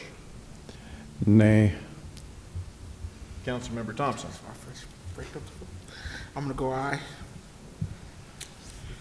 Who did I miss? You I got them all. Okay, so that passed. Okay. I was I'll vote losing count again. there for a second. I'm looking at names above and names below. Okay, that passes on a 3-2 vote then. Thank you. That'll move us on to Scouts. Before you leave, thank you for being here. I meant to thank you before we started, and it's now past your bedtime, so. Can we clarify this for the applicant? Yes, Okay. yeah. Okay, well, council, that takes us to item number 10, to consider approval of ordinance 2018-21, amending Title 11, Chapter 4, the conditional use permits in Clearfield City Code. Was there any other questions or concerns there for Brad? I appreciate it. I guess that, that change, referring to the fee schedule is in the current document that we passed. Yeah, so this would also amend would take out that one fee of, because right now the site plan and conditional use together is $750. It would just remove that and then just leave the conditional use permit fee at $350 and site plan review at $500. So we don't have to formally amend our fee schedule, though, to reflect that change? I think you do, because you're a Okay, so fee would that that's, come forward at a separate, because I don't see it noticed. Right, it'll be But it would different. come back in a review, okay. Okay. Okay, that's probably my mistake for not catching that needed to come back, so I apologize about that. Do we have a motion on that? Your Honor, I would move to approve ordinance 2018-21, amending Title 11, Chapter 4, conditional use permits of the Clearfield City Code, and would authorize your signature to any necessary documents. Second. We have a motion and a second. Again, requires a roll call vote. Councilmember Peterson? Aye. Councilmember Thompson? Aye. Councilmember Bush? Aye. Councilmember Roper? Aye. Councilmember Phipps? Aye. Okay, that passes unanimously. And then item number 11 is to consider approval of ordinance 2018-22, amending Title 11, Chapter 5, site plan review for the Clearfield City Code. Any further discussion here? You know, Brad, I'd like you to clarify. I asked him previously a question because I saw the term planning commission and land use authority used at various places in that document, and I guess it's still a little muddy in my mind. I wasn't sure if that was my understanding is that it's worded deliberately and carefully when land use authority is there, it means something, and planning commission means something else. Is that? For the most part, so, and I'll clarify that, on the state code side of things, the state code doesn't really refer to planning commission, because as a municipality, you could choose to have your land use authority be the city council, and you don't have a planning commission. And so in state code, it only refers to a land use authority making those decisions. In our code, it's, and this is how it reads currently, it interchanges the two, planning commission and land use authority. The time when you as a city council, you would be the land use authority is acting on these changes right now. You're the land use authority because you're making the legislative decision on these land use items. But administrative items, the planning commission has been designated as the land use authority in Clearfield. So for clarity, we could just go in and make sure that everywhere it says land use authority on the conditional use sections or the site plan, chapter, that it just says planning commission instead of land use authority, but they're essentially used interchangeably. It's meaning the same body, but it's, one refers specifically to the planning commission, the other one is just whoever your land use authority is. That's best to make decisions. So, sorry if that wasn't a very clear answer. Well, if I could just add to that, Thanks, Brad, JJ. Who the land use authority is depends on what the item is, what type of item it is. And on a site plan, in our code, we've designated the planning commission as the land use authority on a site plan, right? Same with the CUP. But for various items, a rezone, for example, or a plat, that the land use authority is the city council. Sometimes the land use authority is staff if it's an administrative item. Mm-hmm. So it just depends on what we're talking about. Okay, so the planning commission is always and only a land use authority, but a land use authority may be other entities, and Correct. it depends upon the function. I'm just trying to say back to it, okay? And I trust that it's consistently used in there, so. Good. It was a good question, though. Yeah. That made me think when you brought that up in your email. But what that referred to. So, yeah, and staff clarify it for me as well. Okay, council, any further comments? If not, I'd entertain a motion. Your Honor, I'll move to approve ordinance 2018-22, amending Title 11, Chapter 5, Site Plan Review of the Clearfield City Code, and authorize your signature to any necessary documents. Second. We have a motion and we have a second. Councilmember Roper? Aye. Councilmember Peterson? Aye. Councilmember Phipps? Aye. Councilmember Bush? Aye. Councilmember Thompson? Aye. That is unanimous. Okay, this brings us to item number 12, consider approval of resolution 2018 R-13, authorizing the interlocal cooperative agreement with Sunset City for the 800 North Street roadway improvement project. Scott? We will turn the time over to you. Mayor, Council, it's good to be with you this evening. This interlocal government agreement is with Sunset City. Back in 2014, the two cities submitted an application to the Wasatch Front Regional Council to try to get some federal funding to improve 800 North from North Main Street, which is SR 126, down to 450 West. The two cities split that road. Our boundary line goes approaching down the center line of 800 North. We submitted that application to make improvements to that road. Was successful in getting those funds, but was told it's about 5 years out. So we've been waiting our time for that to happen. We've done an environmental review of the project area, and we are nearing the time to where we can actually get the funding in place to where we can move forward with this. So this agreement kind of spells out how the two cities will work together to perform this work. Sunset City is the lead agency as far as the project goes, and Clearfield City is participating as part of the project. We will split the funds. There is a matching portion that the city has to come up with, and so this spells out how we, I guess, basically play to make this project happen. So yeah, hopefully, if you have any questions, I can answer those questions for you. I have one, I think, a clarification. In paragraph 1 there, it just says, and you'd mentioned it, splitting, share the proportional cost. Does that mean it's 50-50? It is. Okay. Pretty much 50-50. If there is some change order that comes as part of the project, if the change order is affecting one city more than the other city, then we would negotiate that out on how those would balance out. So for the basic project, it would be a 50-50 split.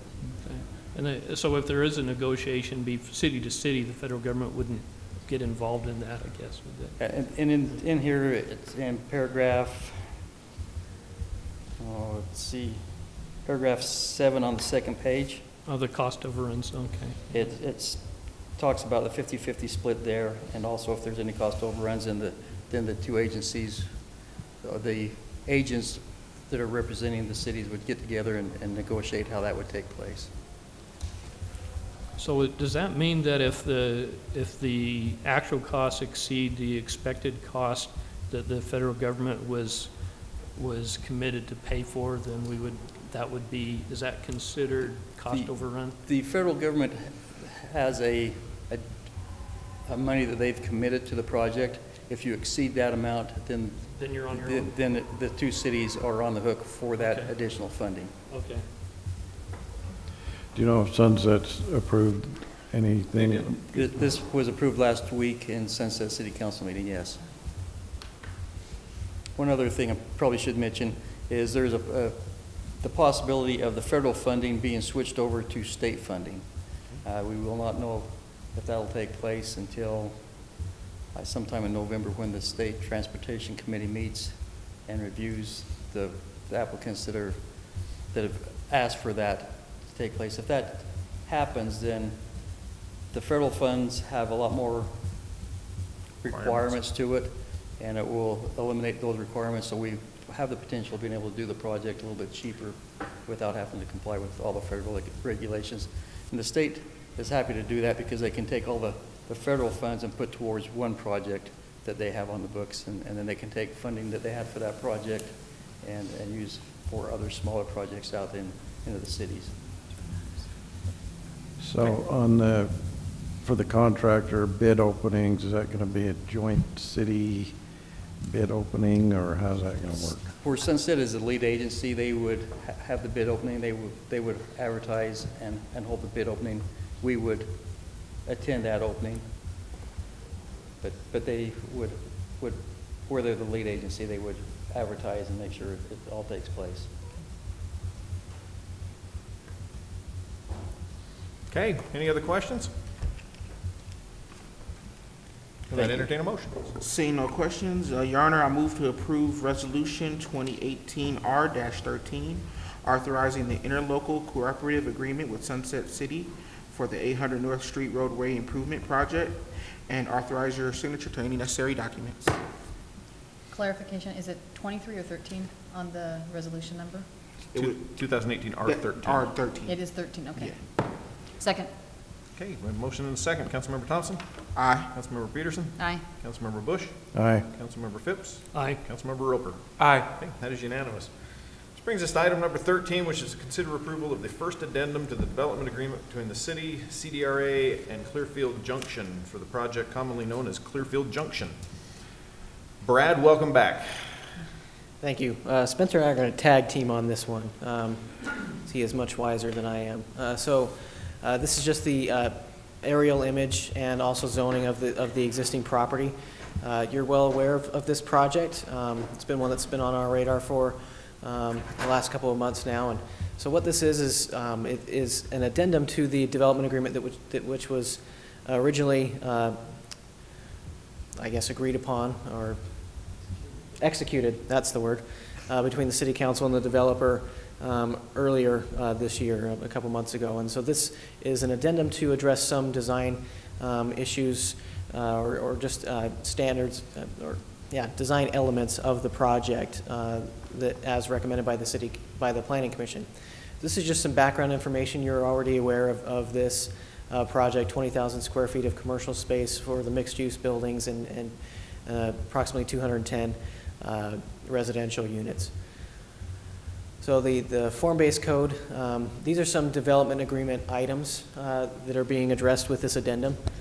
So this language here comes directly from the actual addendum itself. So as was discussed last week in the work session, these items were at least agreed upon or direction was given from the city council to staff to move forward with this language. So the first one is that the form-based code requires buildings that are taller than 3 stories to have a step back of 6 feet, that setback has to be located between the top of the 1st story and the top of the 3rd story along the street frontages, not along the entire area, just the street frontages. The purpose behind that is to address the pedestrian scale. As staff, as we've done more research with the form-based code and with other regulations and development patterns in other cities, you mostly see that step back on buildings that are 5 stories or taller. The reason with that is that once you get above 4 stories, your construction type changes. 4 stories allows you can go up that tall with wood construction, but then after that, because you're going to have to add in concrete and different types of construction, that allows you to more easily do the podium, or at least the step back. So it's likely that we'll come forward with a change to the form-based code, as we come with more comprehensive changes. But seeing that the developer agrees to construct the buildings that are 4 stories without the 6-foot step back as required by the code, we feel it's an okay thing to have him develop it that way. The second thing is that the form-based code requires mixed use or arcade entrance types for all mixed-use buildings. I'll show some pictures of, or at least the examples from the form-based code of what we're talking about there. The developer agrees to provide the entrances as shown in Exhibit C of the addendum that you have, with additional articulation / emphasis for commercial entries of the building as approved by the Clearfield City Zoning Administrator. And that's based upon the discussion that we had last week. If your feelings are different than that, then we can change that tonight. Third is the form-based code requires building coverage of the front property line to be no less than 60%. What that means is that you've got your front property line and that the building has to cover at least 60% of that front property line within the setback area. For the multifamily buildings, the development doesn't meet that. The mixed-use buildings meet it. And the reason the multifamily buildings don't is because the applicant is providing a future property or property for a future Davis County Library. So we feel that that's okay to do that because there is a unique circumstance here. I think if Go ahead. I can see what it wants to do here, but if we say per lot on this 60% of the property line per lot, then I think that would cover future situations where, like this, where you're leaving a lot open for someone else to build on. Yeah, and if I understand you right, so with this one, I think that the buildings are still set back far enough from the property lines, because there's multiple properties there, that they're not within that first 10 to 20 feet, so they'd still have to be brought up that way. But if we did per lot, that could be something are you talking about amending the code to say per lot instead of the specific circumstance? Yeah. Okay. Just making sure I wanted to understand that, so. Thank you, Councilman Bush. The fourth one is the form-based code requires that parking be located fully in the basement or in the rear of upper floors. So if you have a ground floor of a building, the whole ground floor couldn't be parking. It would have to be behind the minimum depth requirement required by the form-based code. For a mixed-use building, that's 40 feet deep. On the building that's located on lot number 4, so building 3, actually has the entire ground floor providing podium parking. This is a creative way of addressing parking, providing some structured parking, while also addressing like the environmental concerns of the site. You can't really dig into the ground because of environmental concerns, but this allows for some structured parking, helps him meet his parking requirements. It's not that way on lot 5 for that building. So just saying here that the developer agrees to do what he's proposing to do. Number 5, the form-based code requires the principal entrance to be located on the front facade. Because those multifamily buildings are set back, the entrances are located on the sides. And again, it's just the location of where those buildings are. It's difficult to do that. So number 5 essentially says he's going to move forward with that. 6 says the form-based code requires all upper story windows on residential and mixed-use residential buildings to be recessed and double hung. I've got some examples of that, of what the code is referring to. The developer agrees to provide windows on the upper floors that are neither double hung nor recessed, as you saw last week. He's got the windows placed there at just the standard windows that you'd see like in any residential building. Instead of being double hung, they're side by side for a slider window. And then number 7, the developer, this came out of last week, the developer shall submit a revised palette for the building colors and materials that is required to be approved by the Clearfield City Council. And as staff, we added the no later than December 31st, 2018. The work session last week was just brought up that that's what he'd like to do, but wanted to provide some clarification of this is the time frame. So this is a rendering. This was the initial rendering that was provided. It's different than the materials that you saw last week. This is the most recent rendering that's closer to the materials provided last week. And then this is just showing the mixed-use entry types. You can see here, this is what the applicant is proposing, to just have a flush or a flat entry type along the front of the street. As you can see here, the mixed-use entry type in the top left, that's what the form-based code requires, that you have the door recessed in. Good examples of that would be areas along 25th Street. In Ogden, there's newer development that has it, and then a lot of the older development has that type of recessed entry. I believe also Main Street and Bountiful includes some of that. And then because the balconies project over, the upper story balconies of the residential, they project over the entries of the mixed use of the commercial on the ground floor. It's kind of an arcade, but the design is not providing the pillars or the columns that are required by form-based code. So it's kind of a mix of the two, but not really one or the other. And then here's just addressing the property line coverage. You can see those buildings are recessed or are set back further on the property and behind where the potential, the future library site would be. And then this is where the podium parking would be, just on that area of building number 3. And then the recessed and double hung windows, you can see how these windows, just side-by-side slider windows. These are examples of double hung windows and also recessed double hung windows. So the top left, that is a classic recessed double hung window. Bottom left, recessed double hung. And then the top right is the Arcadia Apartments in Sandy. Those windows are recessed, they're double hung, but they're not necessarily recessed very much at all. And then this project is the view in Sugar House. You can see that the windows are also double hung, where you've got that panel that's kind of right in the middle, in the way that it was designed. I've done, looked into that, and that's, I think, what the form-based code is getting at, is to have that. The recessed area here, probably you're going to look at something more like this. When you have recessed windows, there are some issues potentially with, water getting in, landing on the sill and then possibly leaking in. You have to design it a little bit better. It still can work, but there's some additional design that's required. So going forward, that's just something to keep in mind, that this is what the form-based code is asking for, and this is what the applicant is providing. In some of these other examples, you can see that even, so the Arcadia Apartments in the top right, the windows are double hung. They're not recessed, but there's not any other articulation around those windows. In Sugar House, there's some additional articulation around some of those windows, and then in these two examples, there's an eyebrow or additional articulation around most of those windows there in these two examples. So those are just two examples on the left, just a Google search for apartments with recessed double hung windows, and then the other ones were local examples. And so with that, is there anything that you wanted to add, Spencer? Or thank you. Mayor and Council, Spencer Brimley, Clearfield City. First, let me apologize. We sent out a draft of the addendum and then another draft that clarified the previous draft. And we had some Word document issues yesterday, Wendy and I. And so anyway, so I apologize for that confusion.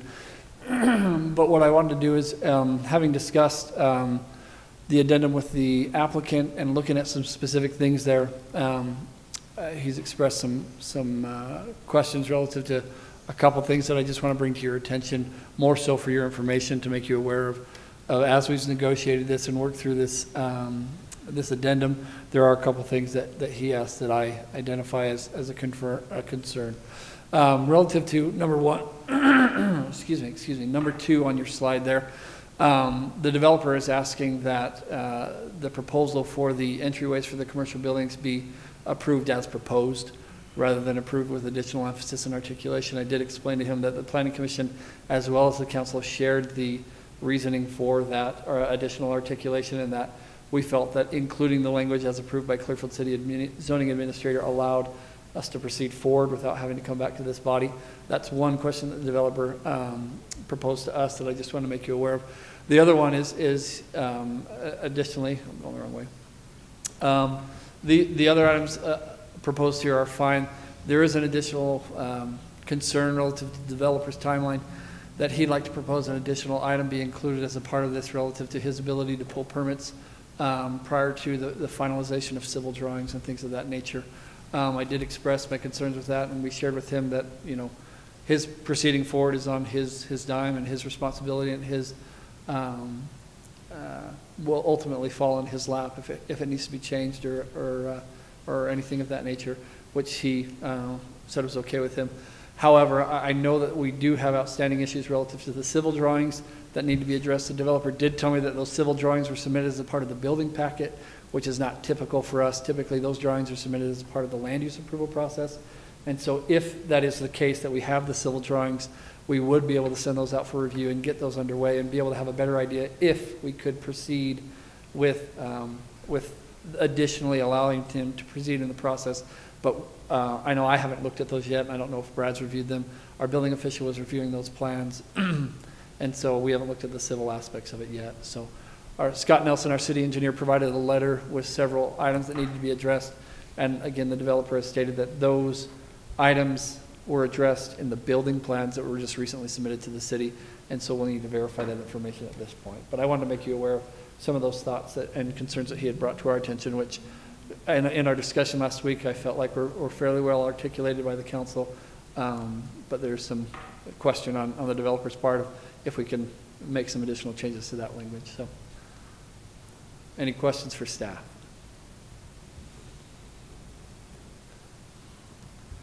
Lights on. Okay, thanks, Spencer. Council, questions, concerns, comments, or motions?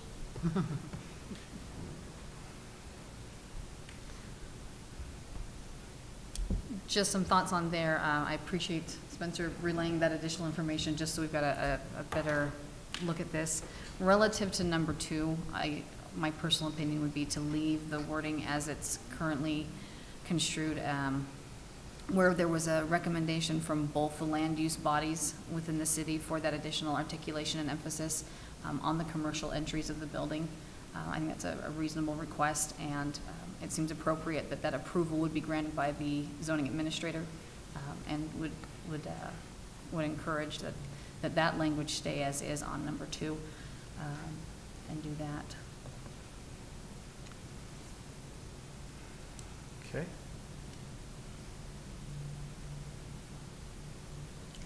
Seeing no further comment, I move to approve the first addendum to the development agreement between the city, CDRA, and Clearfield Junction for the project commonly known as Clearfield Junction, and authorize your signature to any necessary documents. So does that include Councilmember Peterson's Well, I modification of think point it's, 2? can I clarify? I think it's Sure. written that way. Oh, okay. That recommends, I think, I was just responding to Spencer's comment. It sounded like there was a request from the developer that language be changed. Okay. My comments were just, I believe that the way that this recommendation came forward. Let me bring Donovan up. Did you have a comment? Yeah. Yes.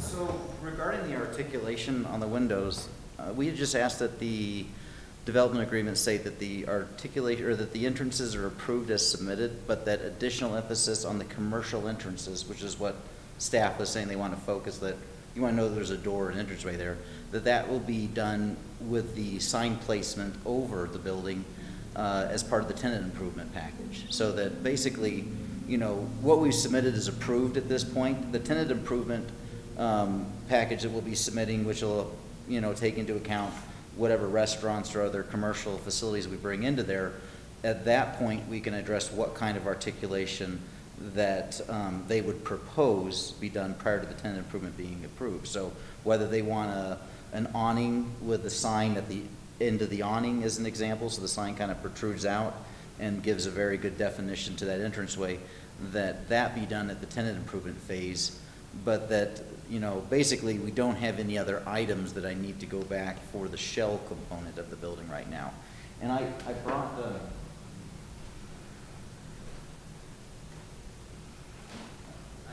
more recent,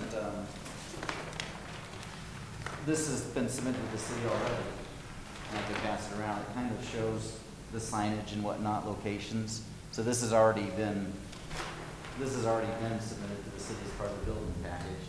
But it kind of shows that that's the rough location of the signs, and we're determining if we want to put them on some kind of an awning or whatnot to project out, so the sign kind of pops out and does give a little more definition to the commercial entrance locations. But the signs themselves, as well as whatever sign we're going to do for the entire Clearfield Junction area, will be another submittal that would come in front of the form-based code to be reviewed and approved in accordance with the sign requirements of the code. So both the signs for the entrances and the signs for the overall project would be submitted at the time we do the tenant improvements. But that this development agreement, so that there's no other item left outstanding to pull my building permit, because now, so like, I don't really know exactly what articulation, you know, what it needs to be. It is, you know, that's why the tenant improvement, I think, would be the better forum to address the signage and whatever building entrance articulation would need to be done. Yeah, give the tenant some flexibility as to what they want. They might change a lot, and that change would need to come back to the form-based code as part of the tenant improvement package, whether it's going to be, some kind of a Chili's or a versus like a Mexican restaurant or something. They're going to do something to make their restaurant pop, stand out, you know, draw customers in. But that would be done as part of the tenant improvement package, and the articulation for the doors, whether they want they don't want the more modern flat style they want to do it in, you know, we can do that as part of the tenant improvements if that's the direction that the person who rents the tenant or rents the space would end up wanting to do. I like that idea. But my proposed language was that for the shell component of the building right now, that we approve it as submitted, but that additional emphasis on the commercial entries to be done with the commercial sign placement over the door or as part of the tenant improvements. That was the language that I would like to have added to that, as opposed to, at this point, not having a full approval for the shell component of the building, which is all I'm doing at this time, is just the shell for that retail space. The second item that I was asking to be added to this was, because I've got freezing weather coming up right now, and I don't want to be pouring slabs and footings in snow or trying to cover them with blankets, and I have submitted the site improvement drawings. We submitted them as part of the building package, and I think they didn't get taken out of there and put back to the engineer, so I think there's a little disconnect, and maybe it's my fault how I resubmitted them, but I've submitted them as part of the whole building package as a complete package. I don't think that they did get taken out, but we've addressed virtually every single item on there that the city engineers had. I even met with the building or the public works director today to talk about one big item, which was, is the storm pipe in the railroad area a city pipe or not? And he confirmed that definitely it's a city pipe. It's shown on the drawings as a city pipe. It's shown on the master plan that we are allowed to tie into that pipe, and that pipe drains to the pond. So that was the main issue, and I think that's been resolved now, so that in addition to, and I can pass it around, we do have our UDOT approval. I just went to UDOT and had them give me a letter in writing say that the variance report or request has been approved for the access location. The only thing I have left on the UDOT stuff is just for the encroachment permit and the construction drawings, where they're still approving that, as well as the additional request that City Council made of me that we dedicate that additional city right-of-way. We had to do some additional right-of-way dedication letters for UDOT specific to that extra sliver of property that landed in the street. So UDOT location is approved. We're just working on them approving the right-of-way dedication. But what we asked is that so that the contractor could finish its concrete for freezing, the city will allow me to issue the building permit prior to the final civil drawings and the site plan. With all due respect, Donovan, the city council, that is not their role. That's an administrative role, responsibility. And when our building official is comfortable that all of the items are addressed adequately, or at least that the items that haven't been addressed don't need to be addressed quite yet, could be deferred, you know, a week or a month or whatever the case may be. I don't think it's fair to put city council in the position of saying, yeah, let's issue a building permit. That's Okay. not their responsibility. And that's what I asked the city official this morning. He said if the city council was okay with us doing that prior to. He misspoke. That's where I got that from, is that would allow me to get the actual building permit now and then submit the site plan. Well, I'll reiterate what Spencer said earlier. The construction activity that's occurring on site now, we're not terribly uncomfortable with. We know but it's you a need risk, to understand and it is at your own we're completely clear risk. with that. I'm completely fine with that. And I know that what we're presenting is completely at risk, but some of the items in the list, you know, that we have been trying to get resolved are taking longer than we feel they should, such as confirming that's a city pipe, which is something we were told at the very beginning, that we want some of those items to be confirmed that yes, we're good, we can tie in. And if it takes me 2-3 months to get the permit for the encroachment for the right-of-way for the railroad, that's fine, but it shouldn't hold up the building permit itself. We don't want to hold you up any longer than is absolutely necessary. I mean, we'd issue the permit tomorrow if we could check enough of those boxes, and I think we're really close, but we're not quite there yet. So let's make sure we do that work and get everything as much as we can checked off, and what's not checked off, and know exactly when to expect it. That gives us an assurance that it's going to come together how we all hope it will. Okay.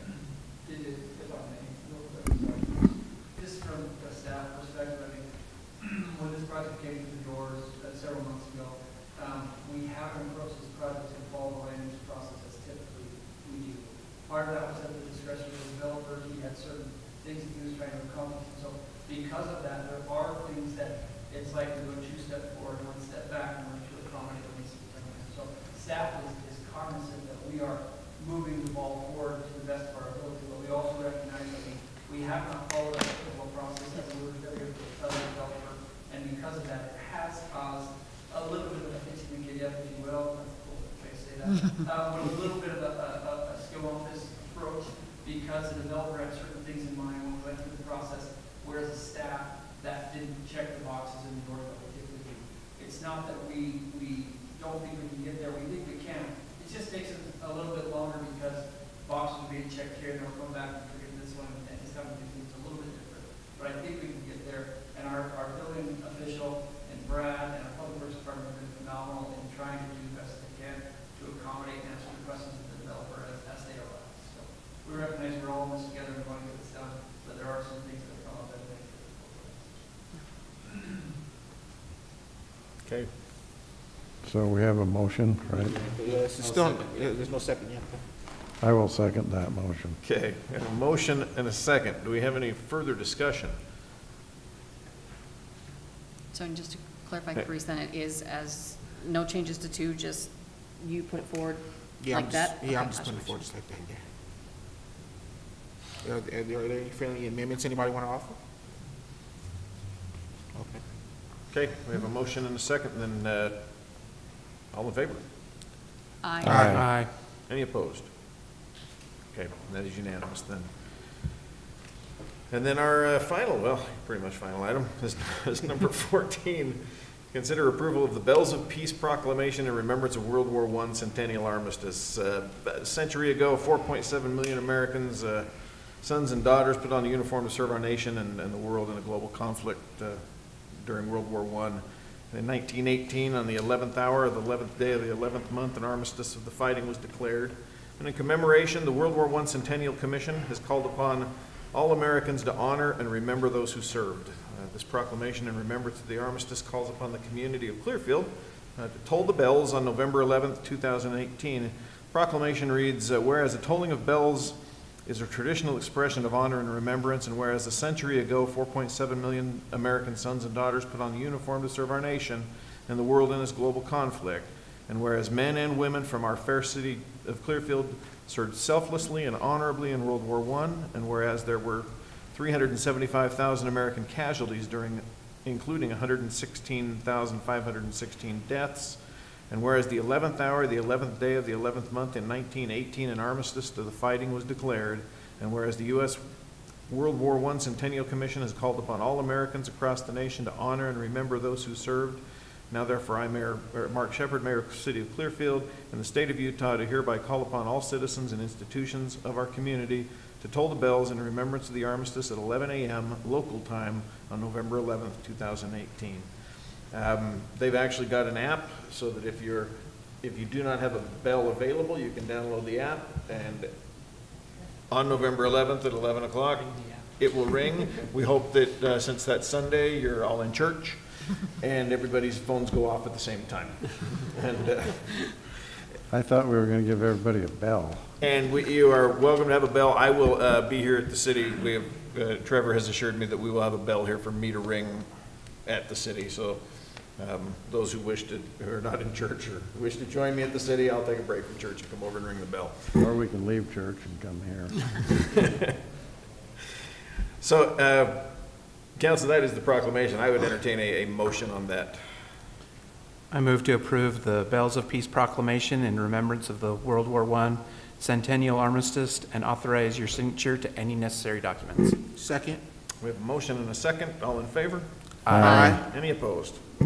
Okay, that brings us to our communication items. Just as a note, and I could go over lots and lots and lots of things, but I'm going to keep it just brief, just as a reminder that I leave town on the 30th, so next Tuesday, Wednesday, whatever day that is next week, and return on the 5th, and then turn right around and leave on the 6th with Tim to LA. So we'll attend the National League of Cities meetings out in LA the 6th through the 10th. will be chairing, again, our Military Communities Council meeting out there. We have the Honorable Bob McMahon, Assistant Secretary of Defense, coming to join us. Well, he's joining us by video, but dedicating some time to answer our questions from the military communities, and on that day I'll interview as well for the Board of Directors, so for the National League of Cities. So that is all I'm going to bring up tonight for you. Like I said, I could make it a really, really long meeting with everything that's going on. But Councilmember Bush. I don't have anything tonight. Councilmember Peterson.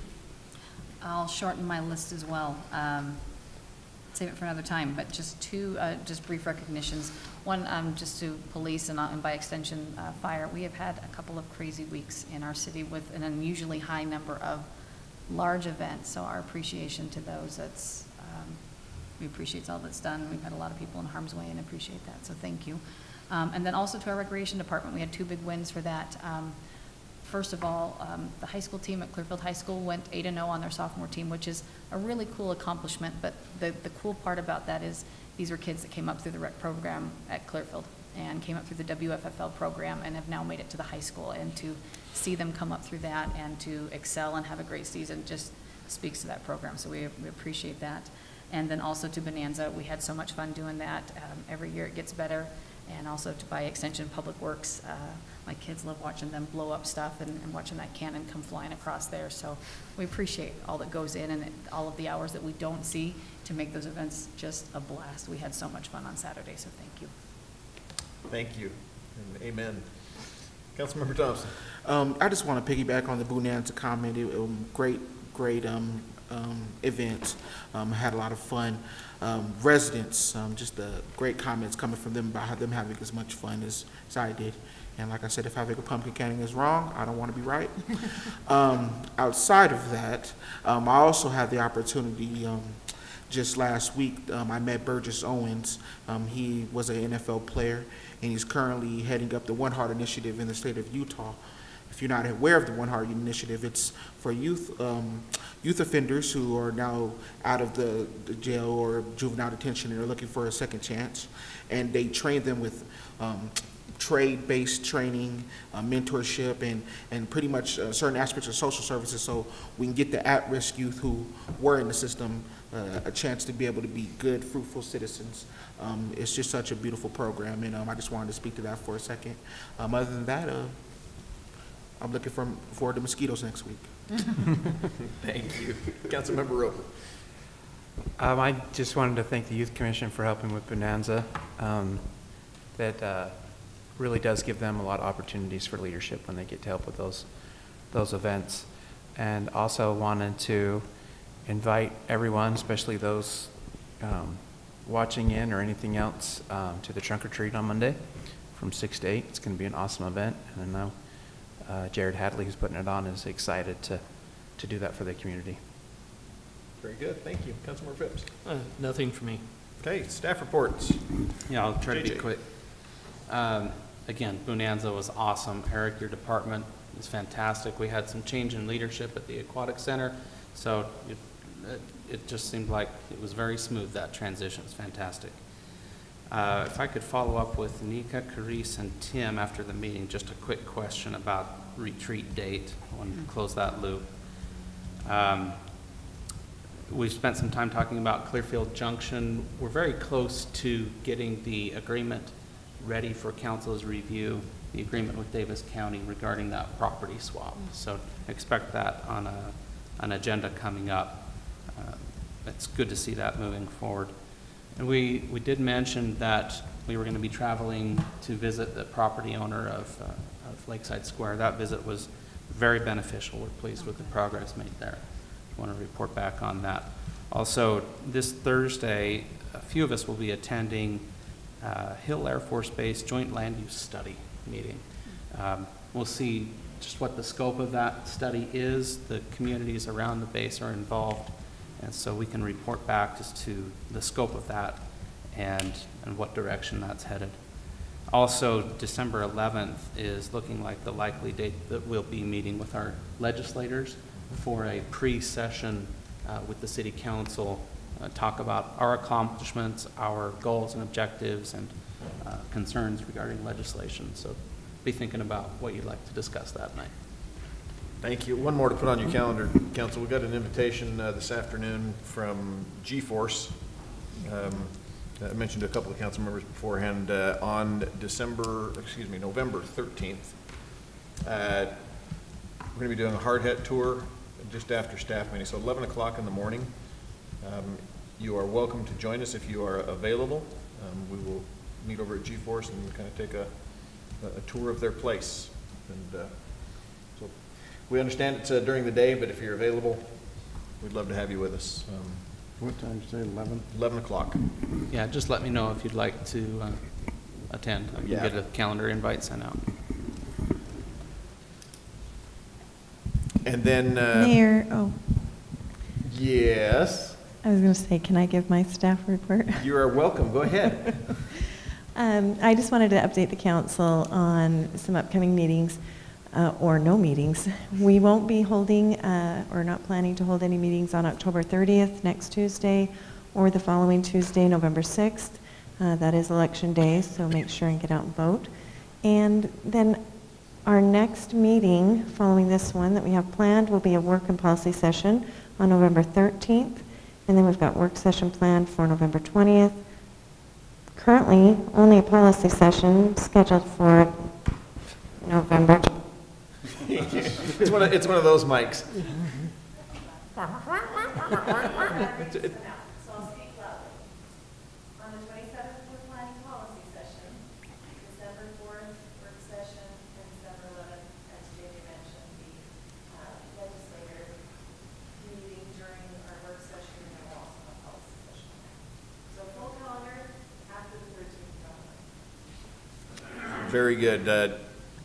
Nick also asked me to mention, we forgot, there's a meeting on the 25th. Are we meeting here in the chambers? Is that where it was? It's here in the chambers. There's a presentation being made. We're not meeting. There's a presentation being made on Prop 2 at 7 o'clock here in the council chambers. Not our presentation. It is a presentation by the outside group. They've asked to hold it here, so just that you're aware of it.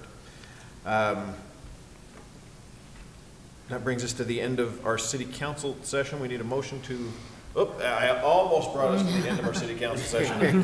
How could I forget the man, the myth, the legend, Trevor Cahoon? Well, it is my minute, right? No, I just wanted to real quick emphasize that email I sent earlier about the bracket. We are going to start promoting that interactive polling tomorrow.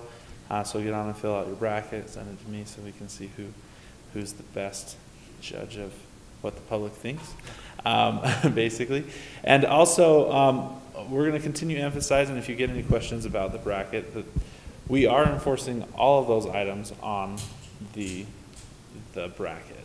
And this is simply to see what items matter most to those residents, not which items we're going to enforce and which ones we aren't. So we will continue to enforce all of them and continue to reinforce that over our posts over the next few weeks. And the bracket will take a few weeks to complete, about 2 weeks for the first brackets and about 2 weeks to get this to the final. So it should be exciting. We've had a lot of comments on that, and I expect a lot of positive and negative comments will come as we do this. So just take those in stride and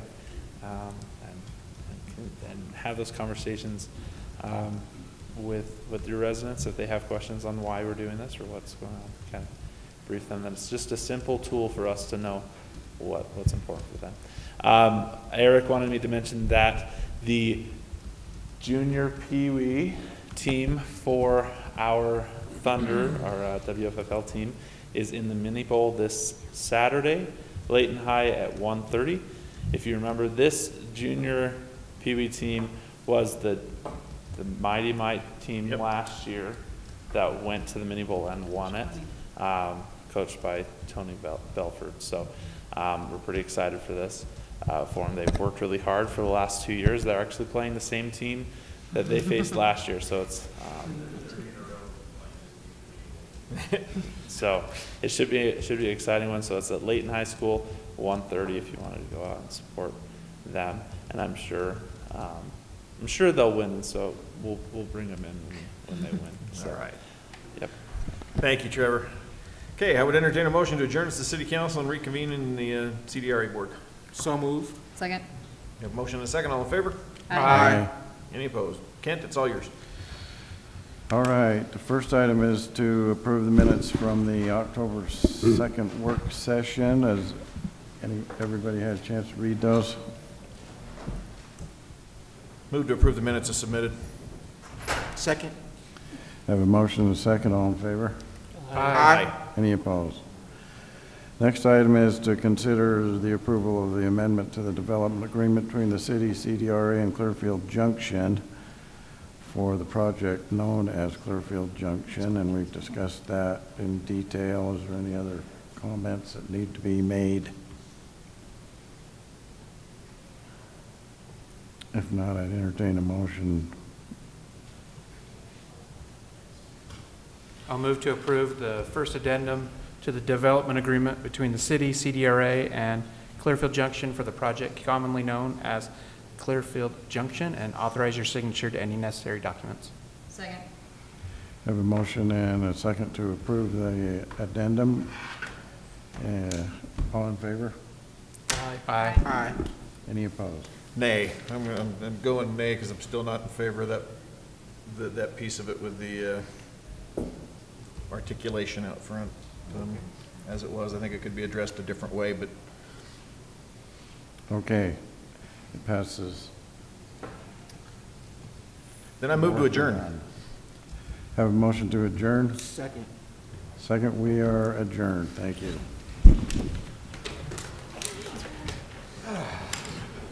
Yeah. I didn't sign up to break no votes. I'm supposed to be breaking the votes. I'm supposed to be the wrong vote. I was sitting there to that. You responded